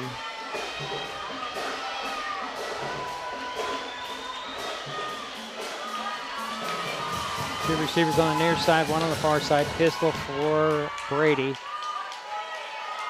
Fletcher's still in there, right? He's the back behind him. Yep. There's the snap, back to pass goes. Brady has some time, he's going to go deep. Got a guy just overthrew him. He's going to be intercepted. Oster with the interception, and he's on the return. He should really just sit down. There he goes. And that will be that, but there were chances. Yep. And Heritage is very ecstatic because this is their toughest opponent so far. Yeah, this is a good win for Heritage. They lost to the Highclimbers last year, and so now they moved to 1-0 in league, and Highclimbers fall to 0-1. 14-6, the final score. We'll take a quick timeout. We'll be right back. It's Mason Web TV, powered by HCC. When the time comes for the assistance of real estate professionals, look to the team that has been consistently helping people buy and sell real estate for over 40 years in Mason County. Jeff, Andy, Chrissy, Shelby, and Laura from the Conklin team at Windermere Real Estate take great pride in our area and are proud sponsors of our community. If you are interested to know what your property might be worth or want to find just the right spot, scan that QR code and drop us a line. We'd be honored to help. Nicotine in vapes can increase feelings of anxiety and depression. Though quitting isn't always easy, it's a great way to care for your mental health. When you're ready to take control of your well-being, choose the Tomorrow Health app. It's free for Washington teens and proven to work. Brought to you by Mason County Public Health and Mason County Substance Abuse Prevention Coalition. Neighbors help each other. It's how community works, and it's how we do business at Hood Canal Communications. We know you count on us for value-priced internet, TV, and phone service, backed by friendly local support. Your hard-earned dollars stay right here as we invest in our community, our people, and smart technology. Hood Canal Communications, keeping our community connected while being a good neighbor. Got fall projects? Here are a few that will save energy and save money. Weather strip or caulk around doors and windows, change filters in your heating systems, get necessary maintenance on your HVAC, clear weeds or leaves from around outdoor heating units, and set your thermostat to around 68. Colder temperatures mean higher power usage, so keep an eye on how much power you're using with the Smart Hub app. Learn more at pud3.org/tips.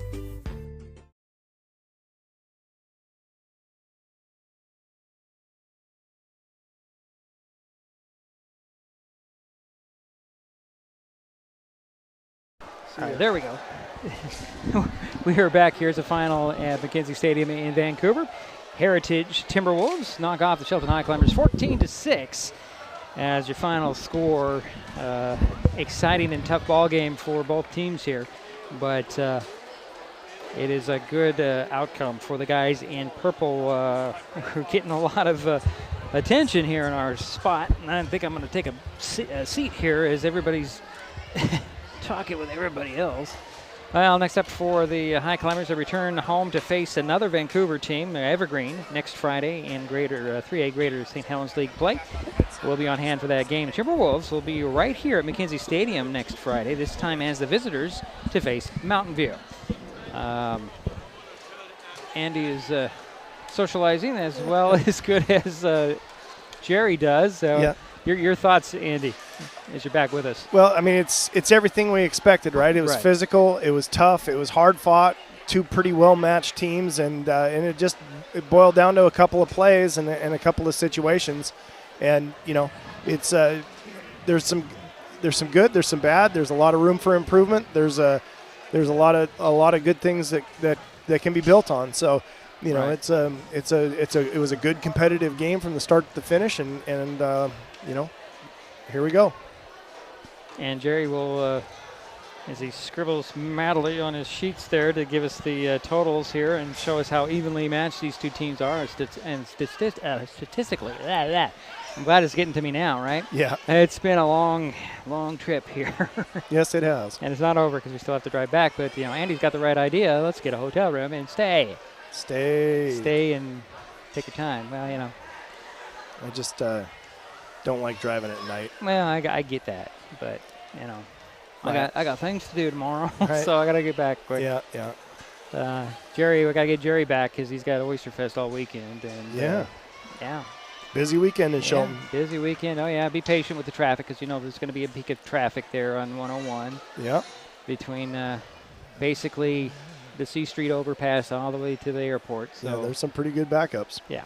Especially when more people come, and the weather's going to be perfect for it. That's it. It doesn't get any better. It's like Chamber of Commerce Day, right? I mean, it's exactly what the things have to go. So, okay. There's a gentleman that's a Vietnam veteran here. That's.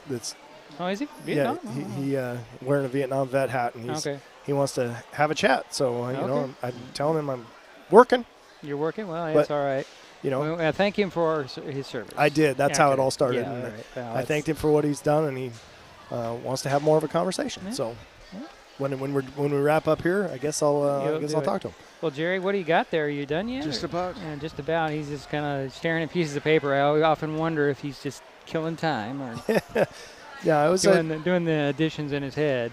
We do have calculators, Jerry. It's.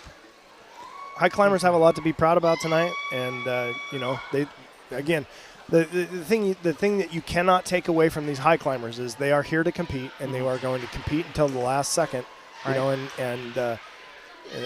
they showed that tonight. So hopefully, Coach Baldwin, I know he's down there telling them, good hard fight, and let's get better and be ready for next week. Yeah, Evergreen coming in, not an easy task. No. Next week, but at least you'll be at home. Yes. You don't have the long. Is it homecoming next week? No, it's the following week. The following week. Against Mountain View, is that right? Okay. Yeah. Okay. Which is, I was looking at that going, I don't know if it's technically it should be next week, right? Because you're on the road, you come home. Yeah. But I'm told it's the game after, and guess what, guys? Caitlin will be back next week and the following week. Fantastic. So we'll have better camera work. For one thing. Well, that's encouraging. It's nice to have her help. Yeah, well, she emailed me and said, I'll be back the next 2 weeks. Great. And it's like, okay, cool. You're more than welcome to come. Great. So she'll be back to help us out for 2 more weeks, and that'll put some pressure off, take some pressure off of me. Some pressure. Jerry just exhausted himself just making those numbers come together. I got it. Okay. So, Jerry, if you need a moment to catch your breath. I got it. Let's go ahead. They said I have a good heart. Well, it was tested tonight. They ran the test. They said, Jerry, you're okay. Okay, Shelton had 14 first downs. They had 91 rushing, 97 passing. You add up the 91 and 97, they had 188 yards total in the game. Very few penalties in the game for Shelton. This is amazing. They only had 4 penalties for 50 yards, only 1 penalty in the second half for 10. Wow. Okay, Heritage had 13 first downs. We're talking about close? Yeah. They had 124 yards rushing. They had 147 yards passing. They had a total of 271 yards total compared to 188 for the Highclimbers. Okay, I do want to mention the offensive stats for the Highclimbers. They had a 5-yard touchdown run by Vanderpool. Unfortunately, the 2-point point after attempt was no good. Heritage had a 7-yard touchdown run by Isaiah Jones, and Omar Ramirez made the point after attempt, so it was 7-0.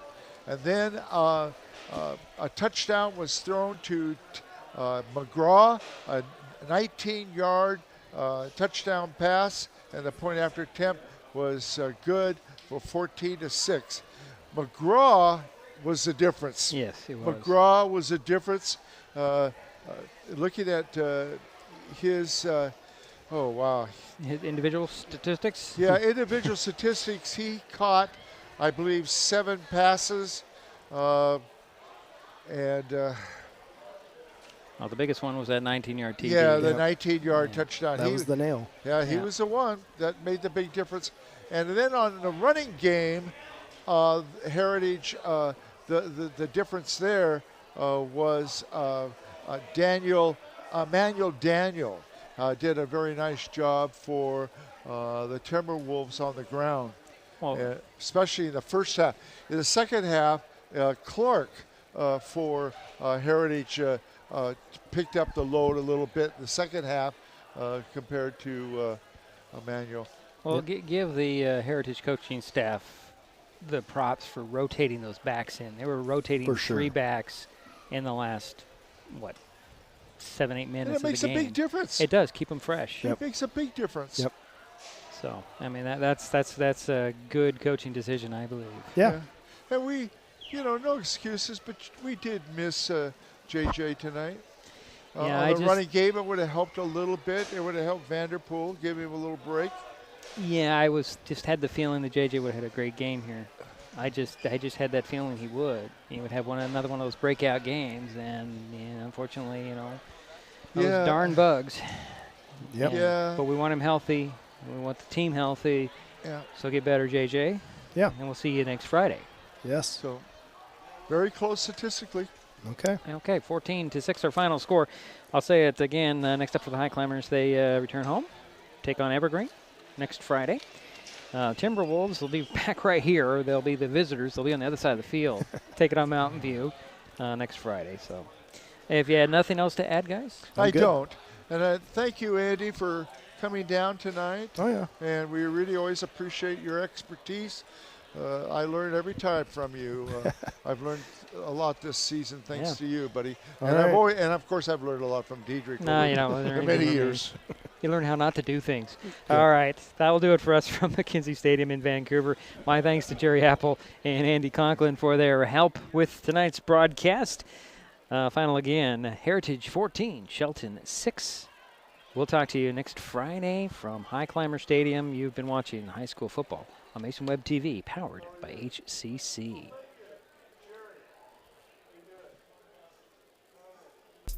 The preceding presentation on Mason Web TV, powered by HCC, has been brought to you by Hood Canal Communications, committed to providing quality services that exceed customer expectations in voice, video, data, and customer service, keeping our community connected since 1934. Mason County Public Health and Human Services Prevention Education Partners Substance Abuse Prevention Coalition. Mason PUD 3, connecting our community with safe, reliable, economical, and sustainable services 24/7.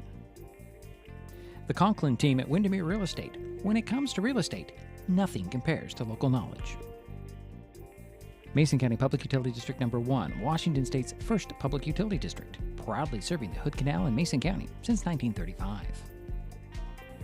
The Port of Shelton, promoting possibilities and providing economic benefit to our community. And Mason Health, united community, empowered people, exceptional health.